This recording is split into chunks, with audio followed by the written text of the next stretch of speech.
Hey, everybody. Welcome to Tone Talk with Mark Uzansky and Dave Friedman. Tonight, we've got a special guest, MJ from Seymour Duncan, the custom shop. I believe MJ runs the custom shop at Seymour Duncan. How are you? How are you doing tonight? I'm doing great here. Joyful to be with all these, pickup, you know, aficionados. Well, I know we've got plenty of those in the who are watching. That's for sure. And Dave, how are you? I'm fine. Good to hear. Good to hear. Slowly getting buried in amp boxes here, though. But Oh yeah, just sending stuff out. well, it's been kind of a joke. So we get rid of a bunch of stuff, and then all of a sudden the UPS shows up, and there's 10 more boxes, and I'm like, oh, Yeah. Back to work. yeah, exactly. So MJ, it's awesome to have you back on the show. Last time that we had Seymour on the show, and that was a huge hit. We And had he enjoyed it, and he keeps on talking about it. He really had a great time. That's awesome. And he and I had gone back and we were texting back and forth afterward, and he was sending me these awesome pictures of him back in the day and all throughout his career, meeting with all these amazing artists. And it was really awesome just to be talking with him back and forth. And, I'm sure we'll have a part 2 with Seymour too. So it'd be great. But, it was great to have you on as well. And Dave and I were talking, we were like, oh, we got to have MJ on. There were so many other questions as well for you, as much as there were for Seymour, So we were like, we've got to have MJ on as well. And so I'm really glad to have you on. I'm very honored to be here. That's awesome. And I know you love working at Seymour Duncan, what you do, at least I think you do, based on being there for so long. You just recently had an anniversary, right? Yes, my 35th anniversary. That's amazing. Wow. That's amazing. Yeah. It really is. And the worst thing is, one of the quick stories is, yeah, my daughter, well, 6 years ago, she gave birth to a baby. And instead of going home, she needed to come to Seymour Duncan first because this is mama's home. So she needed to come in before she goes home. She comes and brings the baby here, right out of the hospital, and then goes home because that's usually where I live. I can start here at 7 o'clock in the morning. It's Right. 8 o'clock at night, and I'm still here. It's when you do something with passion, you love, and time flies and time goes by, and I have Kathy telling me, okay, you don't want to get here at 9 o'clock, 10 o'clock. You can go ahead and have your coffee in bed, have a laptop. And I'm going, oh, no, I'd rather be here. Yeah, it's exciting, right? So Yeah, your job is your hobby, also, then, so to speak. It is my job. It is my hobby. Sometimes it gets frustrated, especially when that one over there behaves bad. Oh, the We winder. have time, the winding machine. Oh, we have serious talks. And Seymour goes, MJ, I'm gonna start worrying when she talks back to you. But right now, I don't have to worry about it. But yes, we do have serious talks once in a while. The other one behaves more, better, but that one, and she's my number one. I love that one, and she's the one who sometimes says, I'm not going to run that wire. Not right now. Is that like some like older machine that just has like Yes, it is one of my oldest machine. It is a very versatile machine where I can put a humbucker, put in there a Charlie Christian, put in there, a lap steel, put in there, a Strata Jazzmaster, almost any kind of pickup in that machine, and set it up and wind it within no time. Right. Just great machine, but sometimes, says, let me rest, give me a break, and does that. And then I talk to her and I give him time out and I tell her, you keep on misbehaving, I'm going to go with your sister and I'm not coming back. But this is on daily basis conversations with me and her, and then suddenly the machine starts running well again. So again, Right. thank you for listening. And when Right. she's Yeah. behaving, Thanks. yeah, They when were she's they were just having a behaving, bad day. yeah, no, and I do give her thanks once in a while, and I said thank you for behaving, and then I start cleaning her, and then I put a little bit of oil, and I said, okay, yeah, you see, we're great. We've been together for 35 years. We can keep on going. Come on. That's awesome. I So keep that's going. You have to. yeah, Right. yeah, I'm no. here. It's and this is why I don't leave. This is why I love what I do because from talking to the machine, to the magnet wire, to the bobbins, to put your heart on and soul on whatever you do, it's amazing. And especially when, like, I have never cried in a concert, but after designing the Joe Bonamassa, because the very first Joe Bonamassas, Hmm. and then hearing her play them with such heart that he did in Pasadena. I mean, no, that was, yeah, in North Hollywood. Mm. Oh my God. I mean, it made me, I said, I did that? Is that coming from my hands? Like I remember my mom saying, the grandkids is a different kind of love. You see a little piece that came out from inside you, from a little piece of your own kids, and it's a love that you cannot explain. At that particular moment when I heard those pickups on Joe's guitar, I'm going, oh my mom, this is what you meant, you Hmm. know. And it was something incredible at that particular moment. That's awesome. That's awesome. You just sold those pickups. Oh yeah. No, Cha-ching, what's that yeah, soul? exactly. Those, what are they called? They're called the Amos, I believe. No, the Amos is one of the newest versions. I'm talking about the very, very first one, the first Joe Oh, Bonamassa. Not even the oh, Skinner, the very first version of the Joe Bonamassas. We're gotcha. going on the third one right now. Yeah, I didn't realize that. Okay, yeah. So excellent. he has a great selection of guitars, and we're going Oh one by yeah, he one. does. Yeah, yeah, he has a great. He does have a great Yeah. collection of guitar. Oh That's for yeah, sure. Yeah, yeah. and amps. He's And besides that, he's always with a great smile, yeah. always being a great human being. So I love that about him. Yeah, he's a nice guy. He's a great guy. Yes, he is. That's cool. Yeah, does he live in California? I think he does, right? Yeah, he Yeah, lives. he does. He He lives lives in a house. Actually, the funny in, thing, he lives in in. Malibu. No, he moved. Oh, he moved. Yeah, he moved. He has a house in Hollywood Hills, and he lives in a client of mine's old house that I've been to a Oh, million times. A client of mine named Oliver Lieber, and he wound up buying his old house. wow. So it's sort of funny to see him there now. So Yeah. Interesting. That's cool. So, That's cool.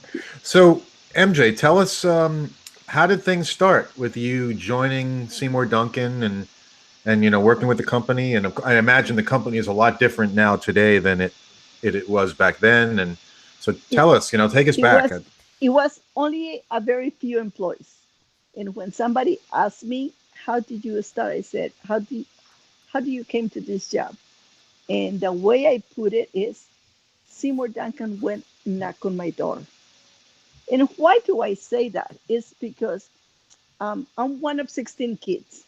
I'm number five, and I'm in between all the boys, the 16 eight kids. boys. Yes. And my mom, back in the days when she didn't have any kids at home, because we were growing up, she would borrow the neighbors. And everybody remembers the old Tegan Wise and the old Woolworth stores. And my mom just wanted to kind of have someone to take to the store. So she kept on borrowing the neighbors. Luckily, the neighbors were from her own hometown. So I was barely married, and I had a baby. And my job was going to move to North Carolina, and they Mhm. offered me the move. But knowing that my whole family was in California, I'm going, there's no way I will move and leave all my family here. So then we decided with my old job that after I gave birth to the baby, I was going to go back and work for 2 weeks, and then they would let me go, so the insurance would pay for everything. So I was at home making homemade flour tortillas because in my house, my mom every day by 6 o'clock in the morning, he was making 10 pounds of flour tortillas for all of us.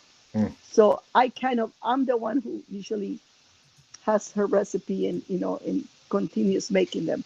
So I was in my house making them when my neighbor came over and she knocks on my door. And she asked me, could you give me a ride to take this application? And I go, sure. And then she realizes that I was making tortillas and she apologized. Because I'm sorry, you're busy. I said, don't worry. The beauty of this, I can turn it off. I can finish them for dinner. Mm. So I can finish them later. So I go and the application wasn't well filled out. So I help her to kind of fill it out and put myself as a reference.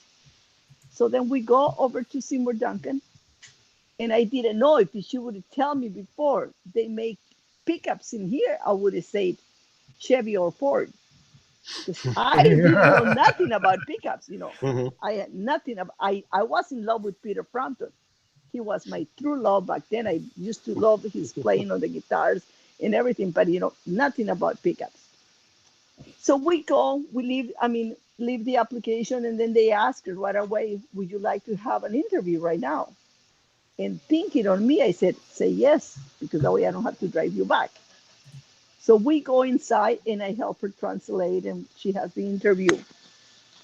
Uh, to make the story short, 2 hours later, I'm at home finishing my tortillas, and the phone rings, and they call me and offer me the job. And I started laughing. I'm going, you got the wrong lady. I was only the chauffeur. And they go, oh, we know that. But would you like to come and work for us? I said, but I didn't fill out an application. Oh, we know that. But would you like to come and work for us? But I'm not looking for a job, you know. And they said, you want to think about it and see if you would like to come and work for us? I said, okay. I called my mom right away. I said, Mom, I got a job offer. And my mom goes, I'm going to babysit the baby. And I'm going, Nice. okay, she's happy. I have to take the job. So I go. Um, the following day, I called and I started working. My very first assignment was to make 10 Jimmy Page humbuckers. Wow. And then I didn't get excited. I know I was making Jimmy Page, but I wasn't that excited. I was humbuckers. They had the bobbins already pre-wound. I didn't wind the bobbins. They just kind of told me how to assemble them, and obviously they were for an artist. I needed to deliver them to Seymour's office. So I go and Mr. Duncan, yeah, okay. They told me these are for you. When I delivered it to him on the back of his chair, guess what it was hanging? Wow. The NAM badge from Peter Frampton. And I saw that and I'm going, oh, do you know him? And Seymour goes, yeah. No, really, really, really. Do you know him? And Seymour goes, yeah. And he goes, why? I said, no, you really know him? And he goes, yeah. And then on my head, I'm going, I'm going to stay here. So I go back to the place where they had assigned me, and then I start writing down. Okay, this is called a humbucker. This is for Jimmy Page. Okay, and it had 4 wires: the black and white, the red and green. I said I need to put together. The salt and pepper and salsa and guacamole. I needed to make my own stories so that way they will stick with me and I wouldn't forget how to do my stuff. And I said, and always, always my salt and pepper will be north top, and my salsa and guacamole will be it's my south top. And I start making my scribbles and stuff. That's And awesome. and for every single pickup that I did, I did that. And the funny part is that I didn't know that Seymour was huge on taking notes, huge on taking notes. Mm. So as you guys can see, I still take Yeah. notes of everything that I do. Yeah, sure. Books and books. I mean, because I learned that almost every pickup was different. And I mean, and I wanted to kind of know, I wanted to be able to get to know, I mean, Peter Frampton. It wasn't long when I started working with Seymour Duncan and I started being his right hand. And one of the things why I learned more because I like the challenges and he knew that I used to take notes. So whenever I used to take an order on the phone, I mean, I used to have him on the speaker and I used to take my notes on what was I going to be making. And Seymour was kind of already thinking what he was going to make. And then like, like a challenge, we put the paper up at the same time. And most of the time we were right, you know. So for me, working by his side and learning everything that he, together with him, it has been one of the most amazing, amazing things, because I mean, we share the stuff, but in a way that, I mean, we made it joyful every single moment that we had worked together. I mean, we had to spend all this time. But for me, working at Seymour Duncan, I said Seymour Duncan went and knocked on my door. And that's literally what it happened because if Carmen wouldn't gone and asked me for that ride, I wouldn't be working here right now, And that's, I would never met. I'm a big believer that things happen for a reason. I don't know why, whether you can talk about religion or, whatever it is, I don't know. At the end of the day, I believe that things happen for a reason. Now people who have bad things happen to them sometimes will be like, no, I don't think so. But No. when you hear stuff like that and you're like, how does, it's like intervention, like somehow No, it is like it meant to be. I mean, and the reason why I said it meant to be, because when I see someone, like I can see people working on the line, production line, and they're working and there is a change on a particular pickup. And then I know that pickup, it was changed for a particular reason for, certain customer, and they're making, 100 or 150 for a particular guitar company. And I'm going, those pickups are wrong.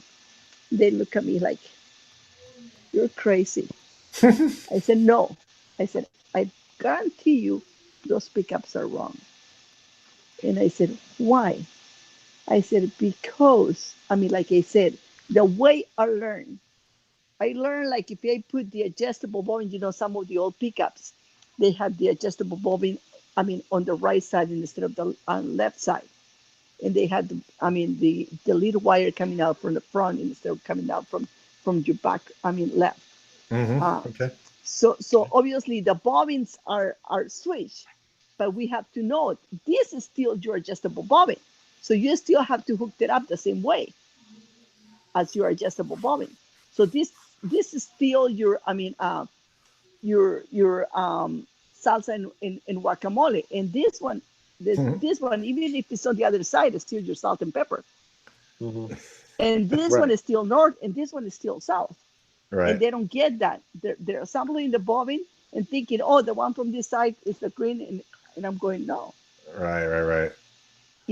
Because whenever you put your heart and soul on whatever you're doing, you kind of know those little tricks. They stick with you. You can have people in here, they've been working in here for years, and ask them, no, get a teleflow work. Yeah, and what's that? Come on, you really have to love what you do. And if you don't love what you do, find something else, and find your true love. And luckily, and thank God, I found mine. And That's awesome. find myself as well, and doing what I do, Unfortunately, to be working on such a great, great place, able to know amazing people like Seth Lover. I didn't met Les Paul, but talking to Les Paul quite a few times. Super good friends with Abigail Ibarra. I know Mrs. Fender, but I just met her actually. I saw her at NAMM. I had seen her quite a few times, Yeah, she seemed like a real pleasant lady. She was at the G&L booth. Yes. She had a new book that just came out about Leo. Yeah. And they're making a new book, and Seymour is going to take part on that one. Oh, great. Yeah. Wait, you know how many requests we got for Seymour Duncan's table book idea after that? Yeah.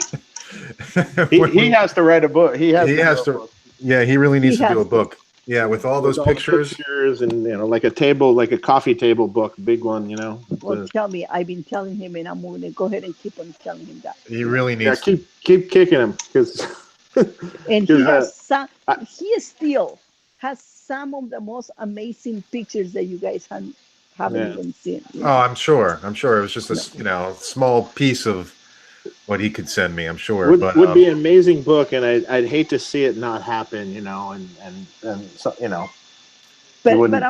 I'm gonna give you guys a trick. Seymour always took more than one picture. So Yeah. that's the reason why whenever I'm taking a picture, I always call insurance, Yeah. always take more than one. Because Seymour says you don't know if they're closing their eyes, you don't know if they're showing their double chin and they don't want to Yeah. show it. Yeah, or yeah, you yeah. know. So he's always insuring himself on that and trying to go ahead and do things, That's so the great. customer would please. So yeah. Oh, he just had amazing pictures. But for you, do you play guitar, MJ? I only know my A flat and B flat. That's it. There's no time. I'm here, I'm here all day, all night. I mean, I know. That's cool. That's Yeah. cool. and always making something different. Always. One of my beauties is whenever I was able to restore a 1954 Strat pickguard, the whole assembly, and you see that they're coming into pieces, breaking and everything, and Yeah. then whenever you present it back to the customer, it looks, intact, and and the look on their face, it's amazing. It's amazing. It's just kind Yeah. of, you know, Yeah. It's a very rewarding. I can imagine a rewarding field, especially when you have people who are like, "Oh, this is amazing," and they feel like they got a great product. So that's fantastic. So the Jimmy Page pickups. So tell us from there. All right. So those are the first pickups that you worked on, and yeah.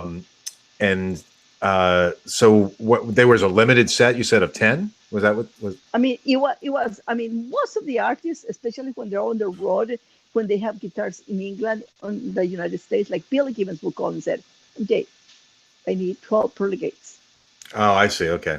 Okay, and the reason they do that, because sometimes they want to get the guitars ready for the U.S. tour, and they want to have, instead of being, changing guitar back and forth, they have some other guitars in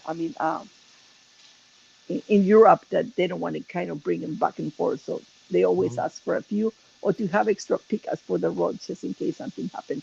Mm-hmm. Yeah, Amazing. this wasn't this during that time. This wasn't a marketed pickup. It was just pickups you had wound for him, correct? Oh yeah, we have quite a few people that we had made pickups that were not marketed. Like, Yeah. I can show you papers for Joe Walsh, Oh, Albert wow. Reed. I mean, Mhm. David Gilmour, Mark Knopfler, Mhm. you name it. I have the notes, that whenever we made the pickups. But the person is so big that we don't even care to market the pickup, Yeah. as long as they're happy and they're getting whatever they need, Yeah, Right. sure. you know, Sure. that's how it happens. Mm-hmm. That's amazing. That's awesome. I'm going to be contacting you for a pickup. Oh, That's of for course, sure. anytime. Yeah, I'd love to. So that's fantastic. So what was some of the after that, did you ever get a chance to meet Peter Frampton? Of course. I got to Oh, meet Peter Frampton. I got to take Seymour to a concert with Peter Frampton, kind of, we're going to the concert. I was able to meet his son. Then I was able for Peter.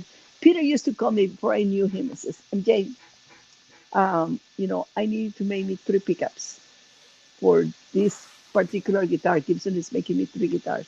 Then he will call me the day after and says, MJ, I'm so sorry, but Gibson doesn't want to use your pickups on my guitar. He says I have to use their pickups. I said, you got to do what you got to do. I mean, it's fine. And then he will call me today and says, MJ, I know that. Just make me the pickups, send them to me. As soon as I get the guitar, I change the damn pickups up. And eventually that's what a lot of people does. A lot Yeah. of people usually they have to kind of please their guitar company and think that they're using whatever they're using. But I mean, I wouldn't even tell you all the names that they think that they're using whatever the guitar manufacturer is making, but they always call and say, "Jay, can you make me something, to put it on this guitar?" Mhm. And that's a really, really, really great honor that they consider that that we can go ahead and do all that. Mhm. Mhm. I can imagine. What the last show that we had with Seymour, we had a bunch of questions about Van Halen, and I know we didn't get to, or maybe we did, but we didn't get a definitive answer. And I had a bunch of people still contact me and said, but we didn't get a straight answer on the JB question. And I was curious. I just wanted to ask because I Well, have a I mean, just to say, yeah. he never used a JB. He doesn't use the JB. Okay. Okay, and never has used the JSB. He uses the 78 model that was used back in the days when Seymour rewound his pickup that was back in 1978. And let me show you. I have, like I said, I keep all the notes, and this is one of them. Hang on, keep it there, right there. Oh, that's awesome. Okay. Um, so then one day he came over with a Frankenstein guitar. Yeah. And he says, "MJ, work your magic." I remember that day me feeding him tamales for lunch. And then he goes, "MJ, and where is the salsa?" And I'm going, "Dude, my mom never used salsa because my mom always put a lot of chili on everything she made." And then he goes, "But wait a minute, I have a bottle of tapatio," and take it to him. But then he was already trying the tamale. He says, "MJ, you're right. I don't need the salsa." That's great.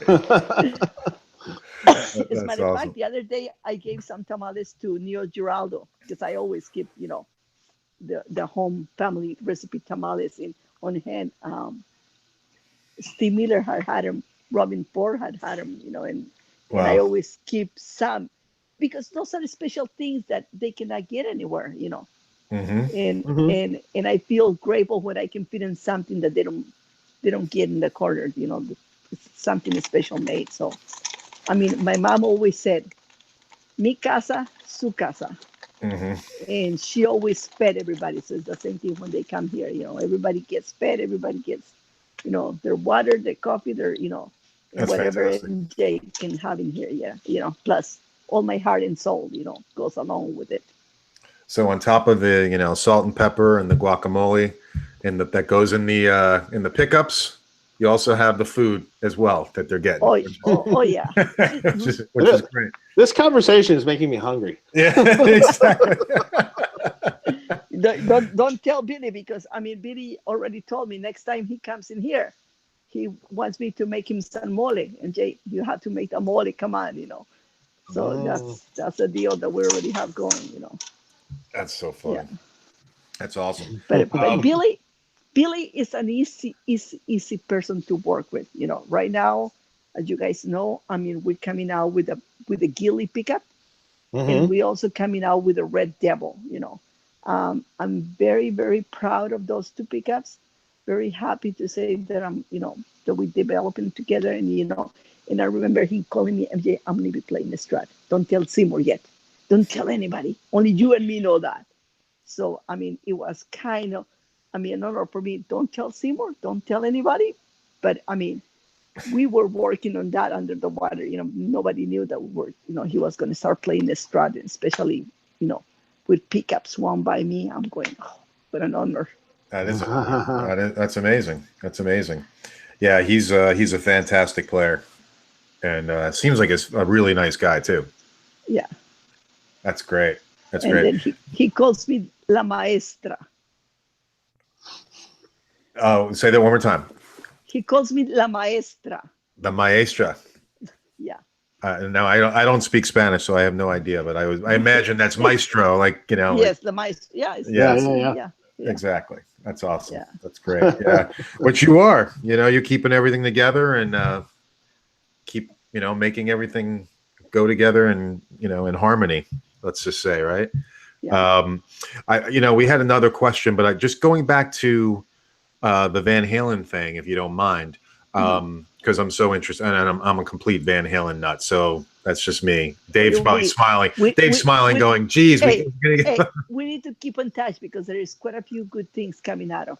You know, I mean, I cannot unwrap everything, but you're going to be hearing more of me and Eddie. Oh, really? Oh yeah. Oh, nice. I'm glad to hear that. Um, you can't tell us anymore, I gather. It's just Not matter yet. of, I mean, maybe a couple of days more, and a few more days, and and then we can start talking about it. But I mean, soon, yes, we'll be making more Eddie pickups That's amazing. down here in the custom shop. Okay. Great. Um, because let's see, I had one of the questions.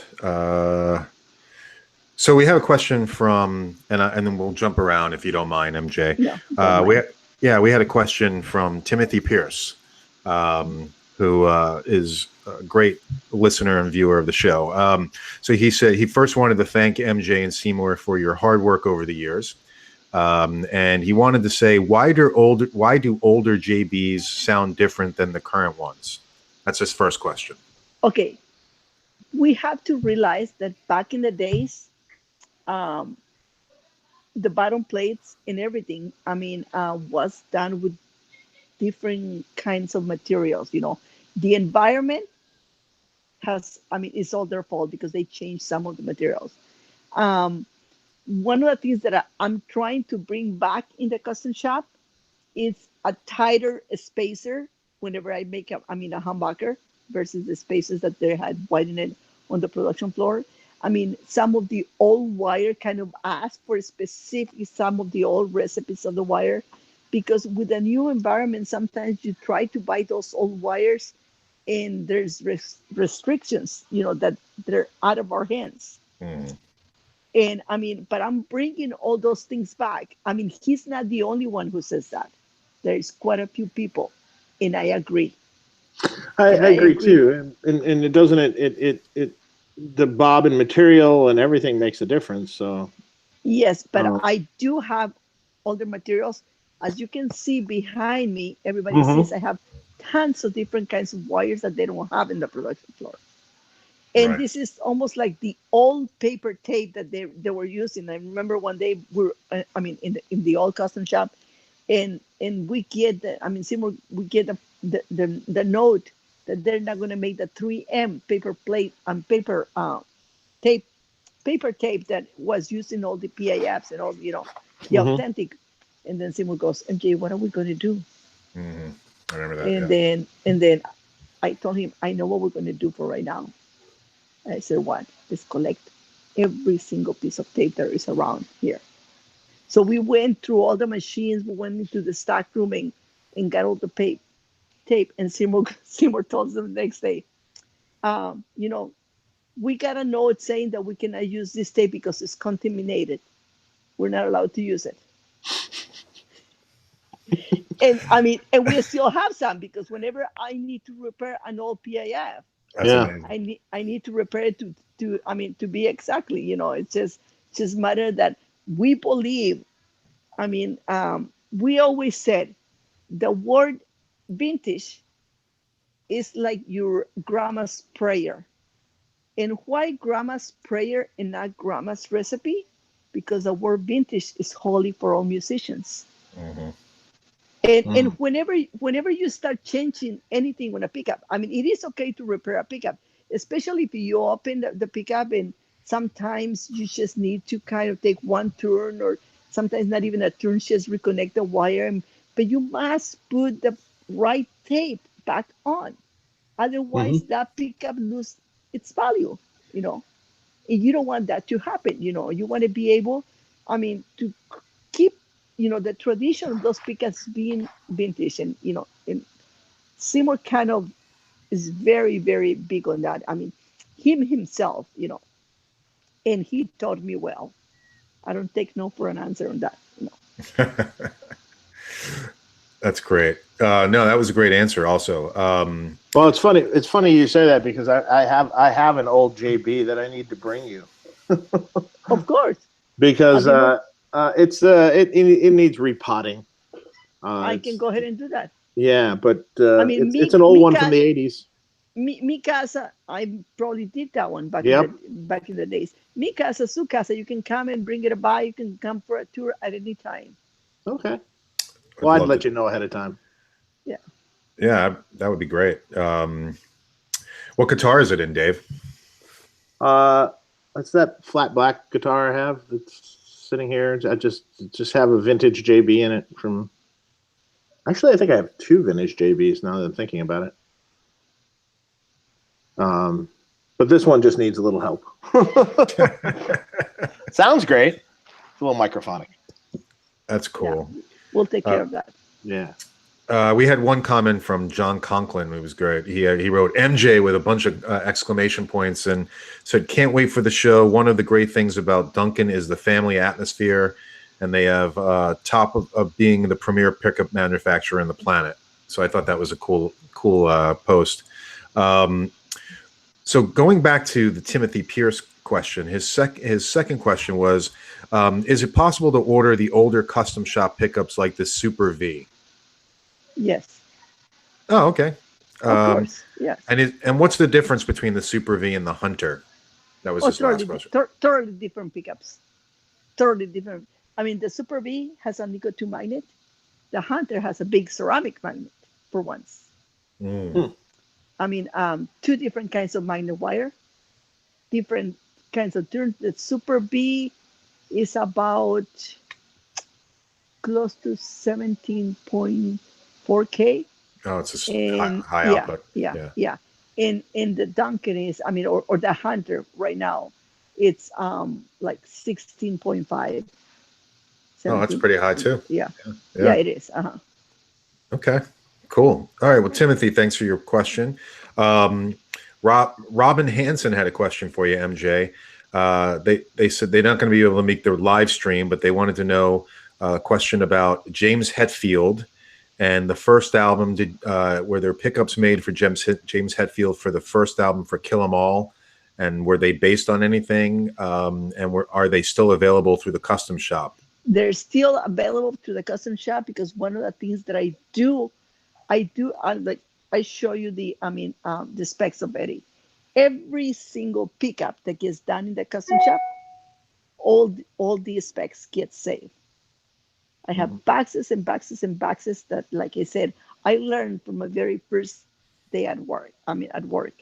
And since then, every single pickup that I make, I save the specs. And I believe I just did something not long ago for James Hetfield, but all the specs get saved, and yes, it can be purchased through the custom shop. All right. Well, that's fantastic. So, Robin, thanks for your question. Next question was from Stephen Hyatt, and he said, "This is going to be a fantastic show. I have loads of questions for MJ." He said, "Please ask her about the pickup magnet aging degaussing." He said, "I'm sure that Seymour Duncan has a proprietary method for implementing this characteristic, but I'm wondering how it is done and if there are any tricks that we guitar players may do to age or degauss, I should say, a pickup magnet." Well, I mean, I believe the only way that they can do it is that's if they send it to me. We have a machine that is called the Dan Ager. And I mean, in that particular machine, mainly only Seymour and myself uses it. Okay. It is, I don't know if you can see it. It's almost right behind me. As you guys see, it's kind of covered because that's the way I keep it. It's totally secret. It's, right here. Yep. But I mean, I can degauss the magnet from, the only thing I cannot degauss are ceramic magnets. But Alnico 5s, Alnico 4s, Alnico 3s, Alnico 2s, Alnico 6s, Alnico 8s, they all can be degaussed to a certain amount, So the only way that you can degauss a pickup A magnet is if you send it to me. Well, there you go. That's awesome. That's a super cool machine. Yes, it And is. we're not going to And we're not going to yeah, go ahead. that's what I keep it covered because it's just kind of a little secret machine, you know. There you go. Yeah. You got to have your secrets. Yeah. Let's see if he had any other questions. He said, "Are there any plans to offer different magnets or degauss magnets through the custom shop?" So We don't sell magnets by itself. okay. You know, I mean, we do have different magnets. We use the Alnico 2, Alnico 3, Alnico 4, Alnico 5, Alnico 6, and Alnico 8 in ceramics. But we do not sell magnets by themselves. No. Okay. One, you know, I might, you know, but not in quantities. No. That makes sense. Certainly. And then here's an interesting question. He had asked about Peter Frampton as well as Eric Johnson. I imagine. I just talked to Eric Johnson 2 days ago. I'm going to have dinner with him in 2 weeks from today at the Super Dallas Guitar Show. I mean, great person. I mean, to be around with and to talk to. And he's trying right now the new with the new tweak, the new Super Rica, as well as some struts. Because yeah, go ahead, Dave. You have a question? What's the Super Rica? It's one of our pedals. Oh, okay. Yeah. You know, it's Seymour Duncan is Seymour Duncan pickups and pedals. Oh, yeah. I know some of the guys over there, and I have some of the pedals here. So. Yeah. I just saw the new reverb pedal just came out, right? Yep. And you haven't tried the Power Stage. The No. power amp, The power amp, the little power the amp. power amp. Oh my God, that's amazing. You know. Really? Well, I haven't heard about that yeah. one. Jeez. Yeah, it's cool. This, you know, I got to jump on it. So yeah, that's so cool. So yeah, Eric Johnson, he asked about, and then he said, what kind of pickups were produced for them? It's right. Let me. The pickups that were produced for him are based on. Oh, it's right here. Based on the struts that he sent Seymour back in the days to be rewound. Like I said, we keep everything in here. And amazing, the other day I sent him some pickups, and I sent him the notes, the letters that he wrote to us, you know, from back in the days. Because that's kind of the pickups that I created for him. What he's trying right now is the new hand wound Jimi Hendrix pickups. No. But I mean, Eric Johnson has been a friend of the family for a long time, you know. Super And cool. more. And it's funny when he addressed to Seymour the first time, Mr. Duncan, then dear Seymour, and then hey Seymour, you know. I mean, when his guitar got stolen, you know, he sent Seymour a letter. All these guitars got stolen because he knows that Seymour, after working on a guitar, Seymour is the kind of guy, especially if there are struts, old struts and tellies. He sees them and he literally kind of x-rays them from top to bottom. You know, when somebody brings a guitar to work on, or because we're going to duplicate a pickup, or because we're going to work on the guitar, is from taking pictures from head to toe, you know, and then we take it, we weigh the guitar. He writes down the serial numbers. He writes down everything. So this is why when one year Terry Reid had his guitar stolen, and somebody brought it to Seymour to have it repaired, he goes, this guitar is Terry's. So he goes to the other room and called Terry Reid and asked him, have you ever found your guitar? No, I think your guitar is here in my office right now. No, and he called the police. And the police wouldn't believe it. How do you know it was him? Because I work on it. Why? Because look at that screw. I remember that screw, you know. But that's the way Seymour is. And that the guy had bought it from someone at the airport for $100, you know. No. And as a matter of fact, Joe Bonamassa just bought that guitar from Terry Reid. So Joe Bonamassa owns that guitar now. Wow. Nice story. But that's cool. I mean, and for you end users, I mean, you don't have to be Eddie Van Halen. You don't have to be Jeff Beck. You don't have to be, I mean, you can be John Smith from down the corner, and your name still will be here with all the specs, you know.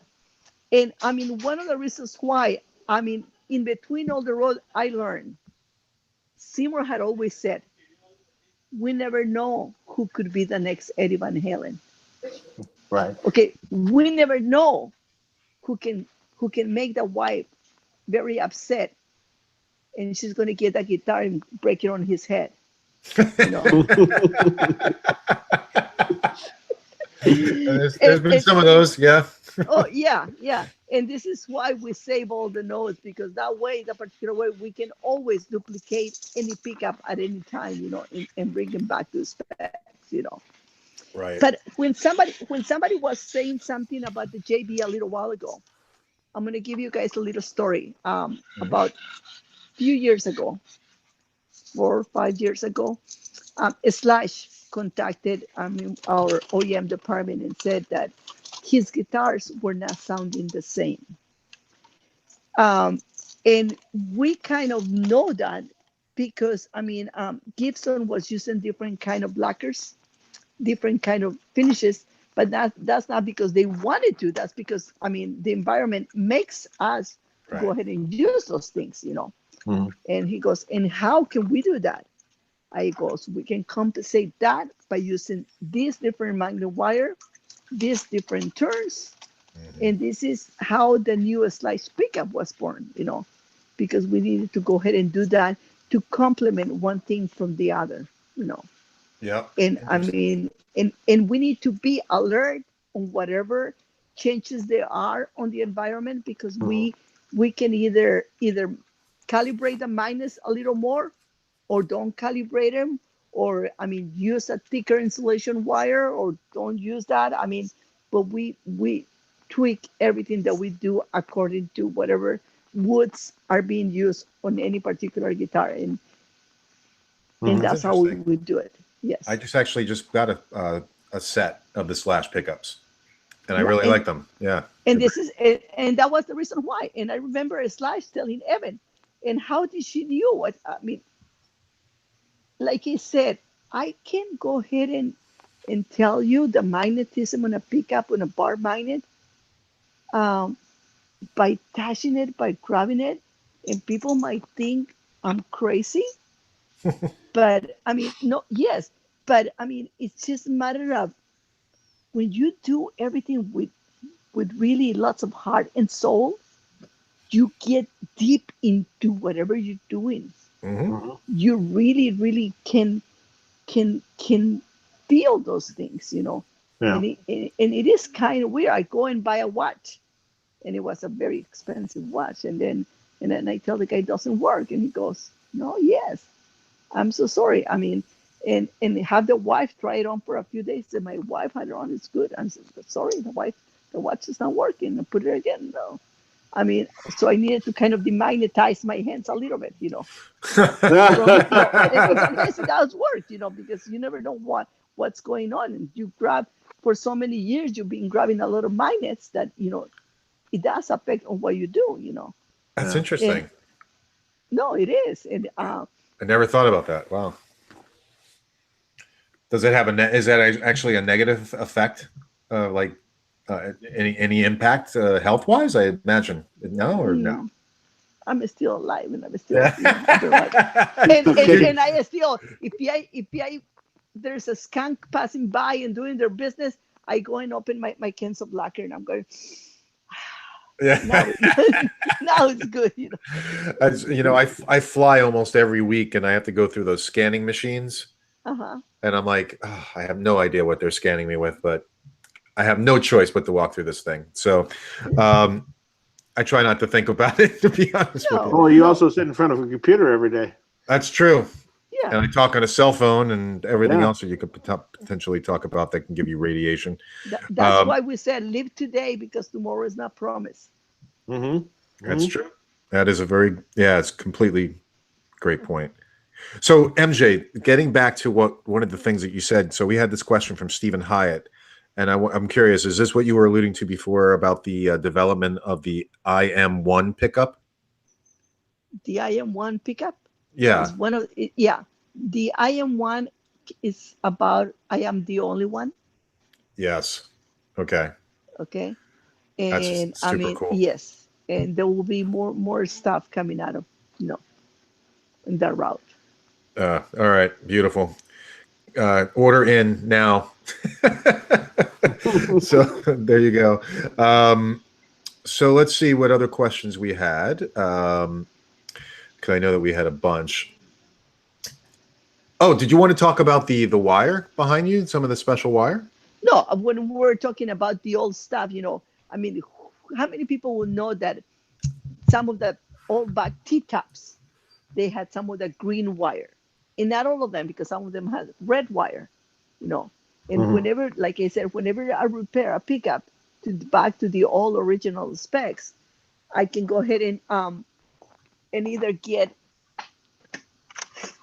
my green pickup, my green wire, my red wire. These are very, very old spools, vintage spools of vintage wire. Some of this wire came from set lover, from Wow. set lover's house. I mean, this wire in here that I use, it's old Teflon wire. Mm-hmm. This one also came from set lover. I mean, That's the reason incredible. when we're talking about the um, old tapes, look how my old vintage tapes are nice and warped. You know, um, Mm-hmm. Wow. Wow. and and that's because like I said, Seymour kind of taught me always try to go the extra 9 yards, but try to make things authentic. I'm gonna give you guys another example. I have a guy who sends me strut. Says, MJ, can you please, I mean, repair, rewind this strut and overwind it 10% harder. So I go and I rewind the strut. I mean, my priority, even if he says, rewind it harder, I'm not going to do that. When I see an old vintage Strat, a 54 Strat, my first thing is try to save it, you Hmm. know, Mm-hmm. even if it's going to take me more time, but I want to try to save it. So I go and save it, and then I had to call the customer and said, you know what, I saved you a Strat. Yeah, but I want it harder. But it's a 1954. Right. Yeah, but I want a little bit more gain. I said, I'm going to give you the solution for that. I'll make you something that is going to look like this one. It's going to be as hard as you want it. But please keep this one original on a box and keep it with your guitar, because you don't know whenever you try to sell your guitar how grateful you're going to be by listening right now and putting that pickup back on the guitar. Hmm. And then he Mm-hmm. goes, MJ, I never thought on that. Yeah, it's just stuff that, that some people won't think on that, but, it's a Well, true fact. I you mean, some of just those, you saved that you guy know, a lot of money. yeah. And I mean, but I learned all that from Seymour, like I said, by flipping notes and doing stuff like that. But, you know, we talked to our Magnus, like Seymour said, make me one with, I mean, 4-2, I mean, with a P, and everybody was, Seymour, you want to go P? Oh, no, no, no, no. We're talking pickup recipe in here. We're talking, I mean, we use nicknames for the wires. We use nicknames for the magnets. I mean, we call them Bluey and Brownie and I mean, and we have our names. We get This is why I learned everything with such joy, Hmm. because it was kind of plain. It was the way I was taking the Fun. notes, the way Yeah. Seymour takes the notes, and I mean, and the connection that him and I had all the time. Talking with a different language that we understood. Because I mean, back in the days, and still, but it was more back in the days. I get Frank Smith calling me and trying to get some recipe. He will call somebody else from some, try to get the rest of the recipe and try to get some. But they never got to me because I was always so into my work that I'm going, you sound weird. You know what? I don't give that kind of information. I mean, let's wait for for Seymour to get back. But I always skip all those kinds of information. So that's when Seymour and I start talking on little clues, on little naming our little stuff and hiding our stash of minor wire of old tapes and old stuff to make things authentic, the way that Yeah. they should have been done. Yeah.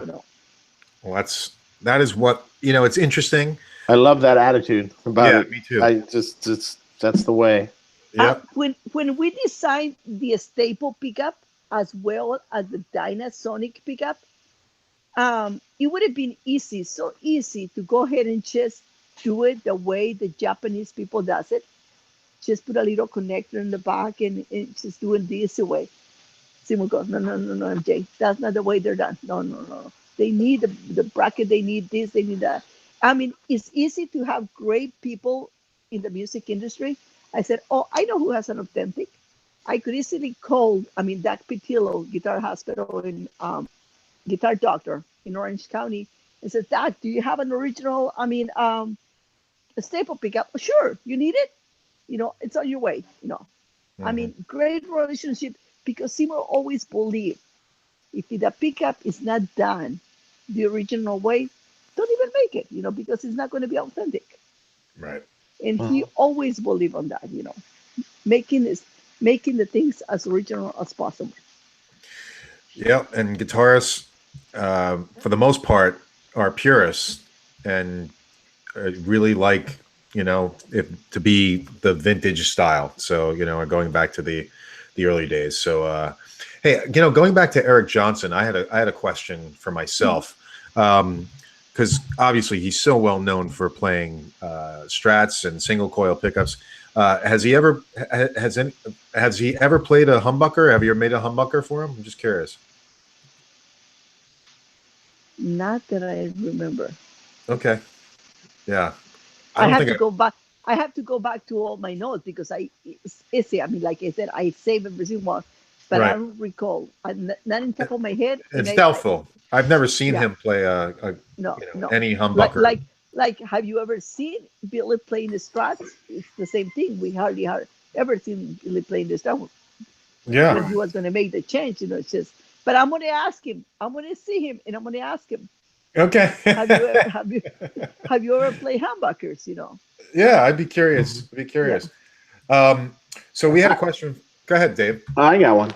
Yeah. So one of our artists is Akira Takasaki, and I know that you guys had done some limited pickups. Yes.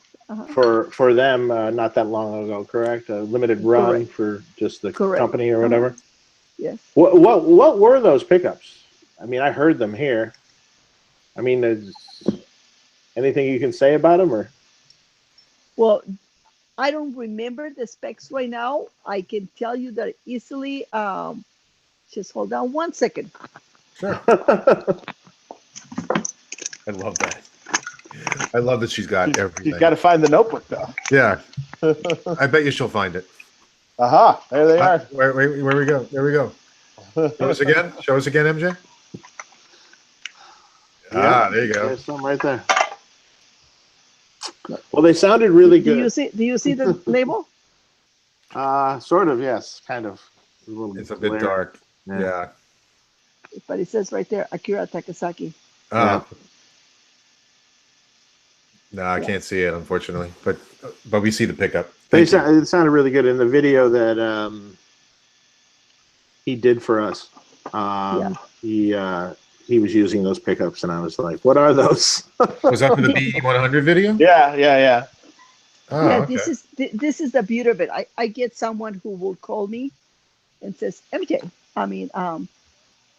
because through the years I have designed quite a few pickups, and when I had the first person, calling me, and they said that they wanted a 7-string humbucker, and I'm going, a 7-string humbucker?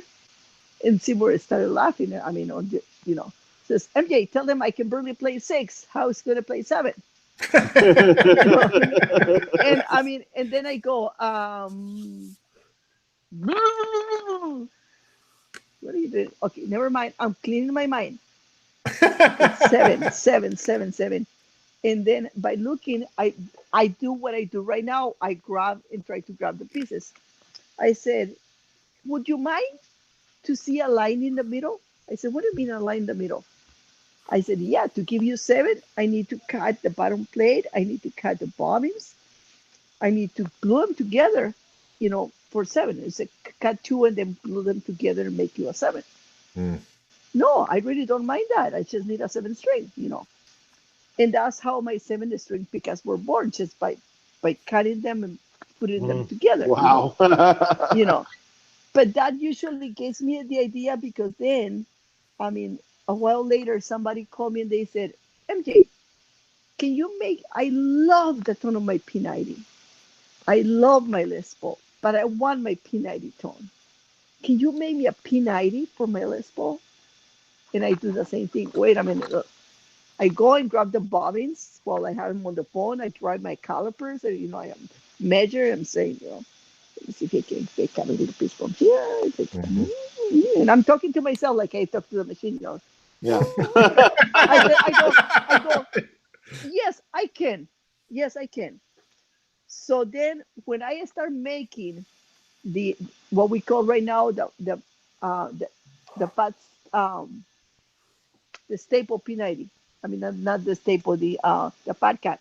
Then Hamer said, we want them for us, only for us, for about a year. But then customers kept on saying, bring them to the production floor, because obviously they wanted to be able to pay a less price. And I'm like my mom, one of my child is going away. And I'm kind of sad, he does, And look, I got the chills. And then suddenly, the day after, I'm thinking, the pickup is going to be done in the production floor, it's not going to shop anymore. Then I start hearing on the radio the song Reverse. I don't sing a bit, but I love to sing. But I don't have a voice, So I could be singing, I could be making up a song, I could be, and then I hear on the radio the song, reverse, reverse. And I'm going, MJ, that's your solution. Reverse the one they took from you. So I went and grabbed a humbucker and saying, how can you make it fit into the P90 cover? Because they took my P90 under the humbucker cover. But how can I make now my humbucker fit under my P90 cover? I'm going, Seymour, come here. What do you need, MJ? This is a more challenging part, because we needed to kind of take from one side, from the other side, from the inside to make it, I said, can we do that? And Seymour always went along, and with a great attitude. Always, MJ, bring it to the pin rider. Come on. We can do this. And right away, like that, we start cutting bobbins, start making, and that's how the pickup was born, So right now, I can make you a JB, a 59, almost any humbucker inside a P90 soap bar cover or dog ear cover. Wow. But it is because, when someone leaves, you have to do that. And that opens your mind. Like, I can make you a Dynasonic to fit inside a humbucker. Or to fit inside a P90. I can make you a Telecaster. To fit on a humbucker, or a Strat inside a humbucker cover. I can, when I'm in here by myself and I don't have a lot of orders, when I have a lot of orders, there is not a lot of time to think. But when I said, I know what I need to do. I go to my oldest box, with the oldest specs. And I said, ooh, Johnny Winter. It's the Joe Walsh. When was the last time we did something for him? And then I go, ooh, and you find some of the old interesting one. I said, how can I complement that tone with something else and something else? And, and that's how new pickups get creative, just by reaching out to old specs. That's amazing. That's great. I have a question for you. So we have a viewer. His name is Mully, and he just got a new Warmoth guitar. He wrote me this earlier, and he was wondering if maybe you guys could help out. So he got a new Warmoth body, and he had gotten the quarter pounder. It was a Telly, and he got the quarter pounder set. And he said that the pickup that he got is too tight. I guess it's just from a production line, not from the custom shop, the quarter pounder set, and it's too tight fitting into the body. But he doesn't want to route the body any more than it already is, because it's, I guess, he doesn't want to aesthetically ruin any of the paint or anything. So is there a way to get another version of that pickup a little smaller to fit into the body? Is he talking about the Telly pickup? The Telly pickup will be the same size because we use the same flat work. Okay. Okay. I mean, yeah, I'm not sure. Floor, so I mean, the size will be the same no matter what. Okay. What I can do, if he doesn't want to go ahead and have it done, I can make one where I can try to file it or send it. Like I said, I'm doing all that, cutting it and doing stuff. I can go ahead and do that. Right, exactly. If we need to go ahead and make a little smaller, I mean, I'm thinking about the Telly bottom flat work. It has to be the same size because that's how it gets mounted. And if we bring it in a lot, then he probably won't be able to mount it correctly into the 3 holes. So, I mean, with a plate, Right. Well, I can offline. I can go ahead and send you some of the dimensions that he has, and we'll see if we can work something out for him. So, because he wrote me something on the side, and he was asking if there was any way to help. So I was like, yeah, sure. Let me see what I can come up with. We also had a question in the chat from Deja Blue. Wanted to know if you have a favorite pickup. The Queenbacker. The Queenbacker? The Queenbacker. Am I familiar with it? Oh. Tell us about it. Well-known, very vintage pickup. I mean, and this is, someone from Texas had asked me to go ahead and after I make these pickups, very vintage sounding, one with a Nico 2, one with a Nico 3. And he had asked me, MJ, you need to name this after you because, you're the queen of the custom shop, so this will be the Queenbackers. So that's how the Queenbacker was. Oh, I got it now. All right, the Queenbackers. All right, that's awesome. Yeah. All right, well, how would you describe them? Very, very vintage. Very close to a 59 pickup. Cool. Very cool. All right, so I'm going to go through the chat, and I'm going to get some. Dave, do you have any questions as I'm scrolling through the chat? I want to make sure. Not off the top of my head, but we should look at the chat.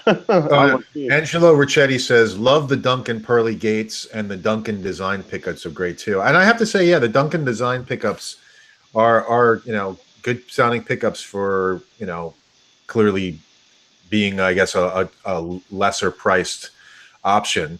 Can you talk about those, MJ? No. Okay. And the reason is because I do not know much about the Duncan designs. I know we try to use, most of the closer specs as we can to the Seymour Duncan pickups, but they're done overseas. But I'm not, I don't like to talk about stuff that I'm not super familiar with. No worries. I don't want to give mislead communication in here. No, that sounds good. I'm the same way. If I don't know something, I'll try to find out, but otherwise I'll tell you right up. John Sims asked, how many pickups does Duncan make a day? That's a good question. Oh, about 1,800. Wow. That is amazing. Wow. Where do they all go? All over the world. This month, this quarter was our biggest quarter in the history of Seymour Duncan. Wow. Luckily, I said we are still the number one pickup company in the world, and we're still being very, very super successful. We had everybody working overtime and, and trying to make as many pickups as we could. Yeah. How many people were working at the company when you started, and how many people are working there now? When I started, there were about 15. Right now, there are 100. So when you started, there were 50, you said? 15. 15. 15. Okay. Yes. Yeah. So that's a nice growth. That's awesome. Yeah. Oh, yeah. What year did you start? 1982. Oh, okay. Amazing. Oh, by the way, you said it was your 35th anniversary. Correct. And this is actually not to the day, but in the month. This is our year show. Wow. So How is it? yeah, in April of last year. So It's been that long. we started Tone Talk, and actually this is our 24th episode. So I guess we've done 2 a month, so to speak. So it worked out. Yeah, And that's it. We're calling it quits. yeah, exactly. We're done. Well, I'm with the best, So no, it's just been great. So Dave, I just wanted to let you know that too. And we also hit 4,000 subscribers today. So it's good you tell me this, because if it wasn't if I didn't have a very specific date for my anniversary with my wife, I would never remember it. But we were married on 10/10/10. I can't ever forget it. Just the date that it was. You were very lucky. Yeah. Did you plan it that way? Yes, we did actually. But that's very good, because it took me years just to remember my birthdays of my kids.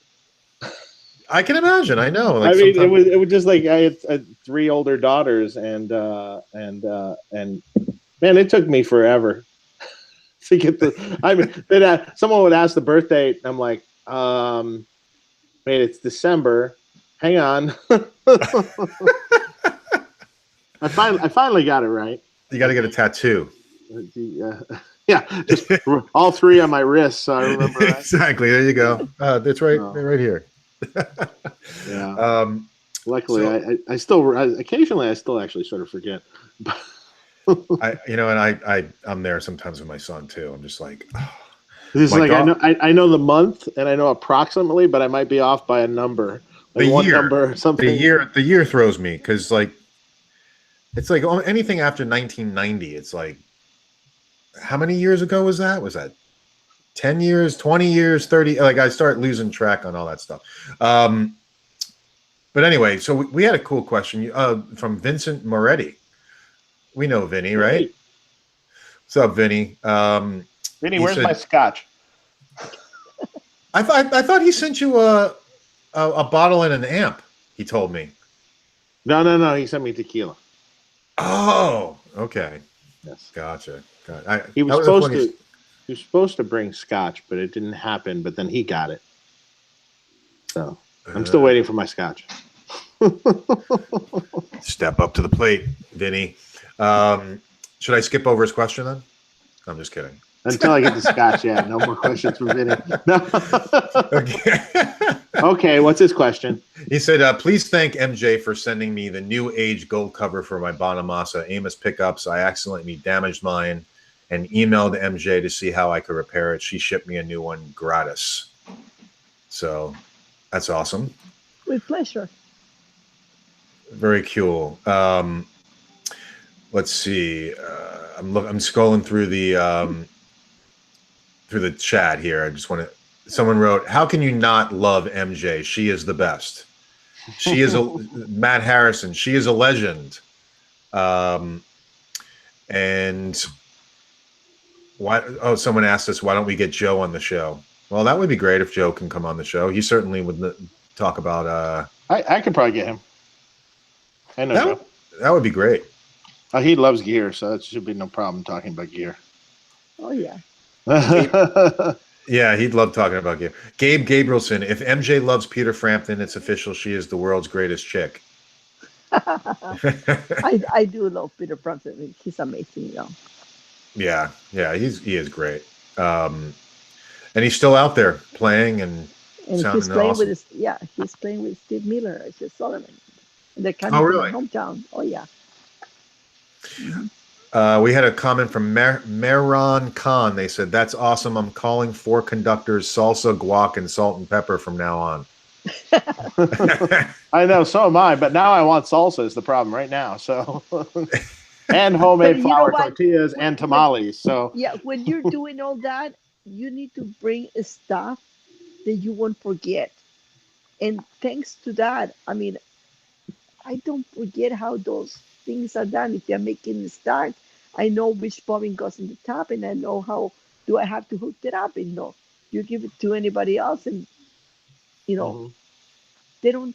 It's not within them because they didn't put it on their heart. The way I did. It's just I love all of it. That's great. No, that's fantastic. Todd Flowers has a question. He said, "What's the difference between the antiquities and the Seth lovers, other than cosmetics?" Other than the different minor wire, different turns. I mean, Nico 2, I mean, very strong, and Nico 2 calibrated. And obviously, the bobbins are the same, they're view ray bobbins, but I mean, one of the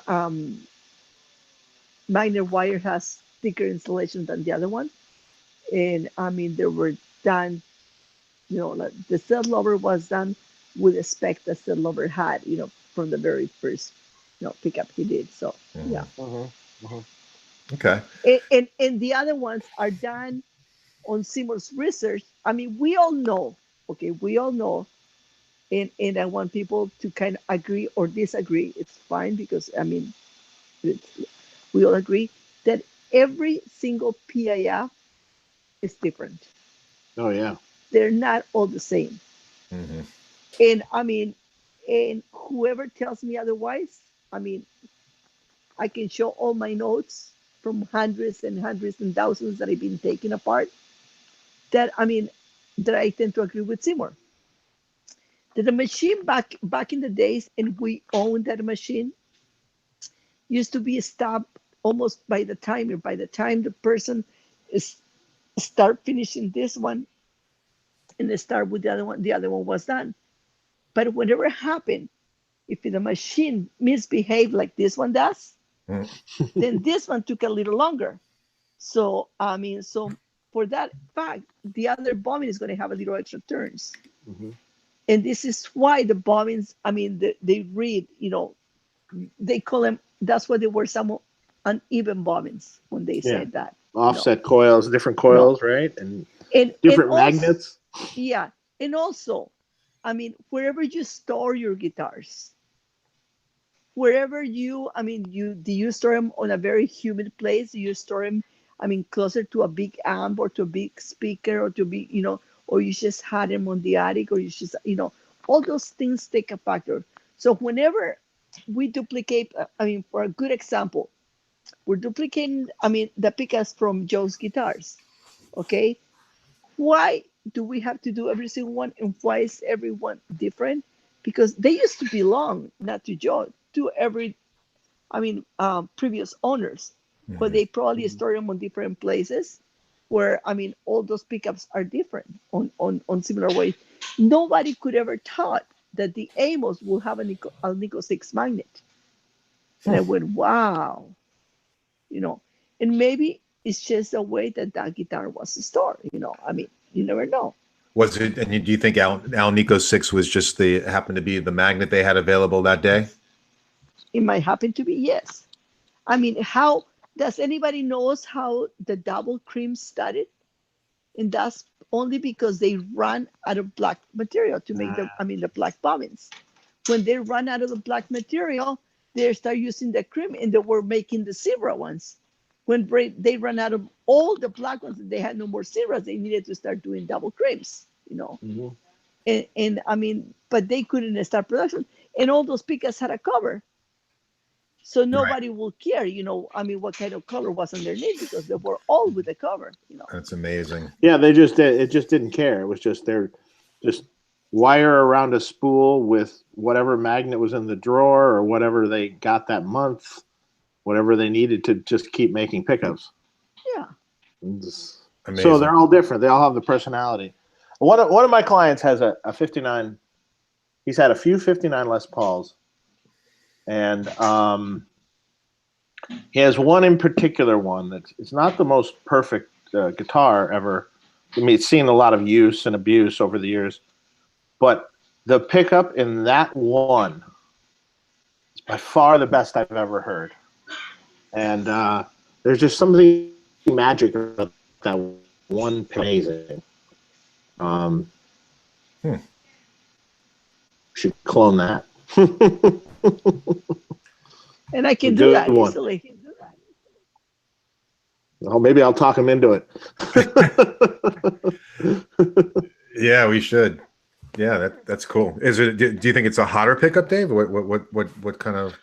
No, just this particular pickup seems like it has a little bit more of a mid-range content to it than very smooth sounding and a nice mid-range bark in the middle. Not too much bright top end and not too much low end. So it really kind of cuts through. It's like a really good rock sort of sounding. Yeah.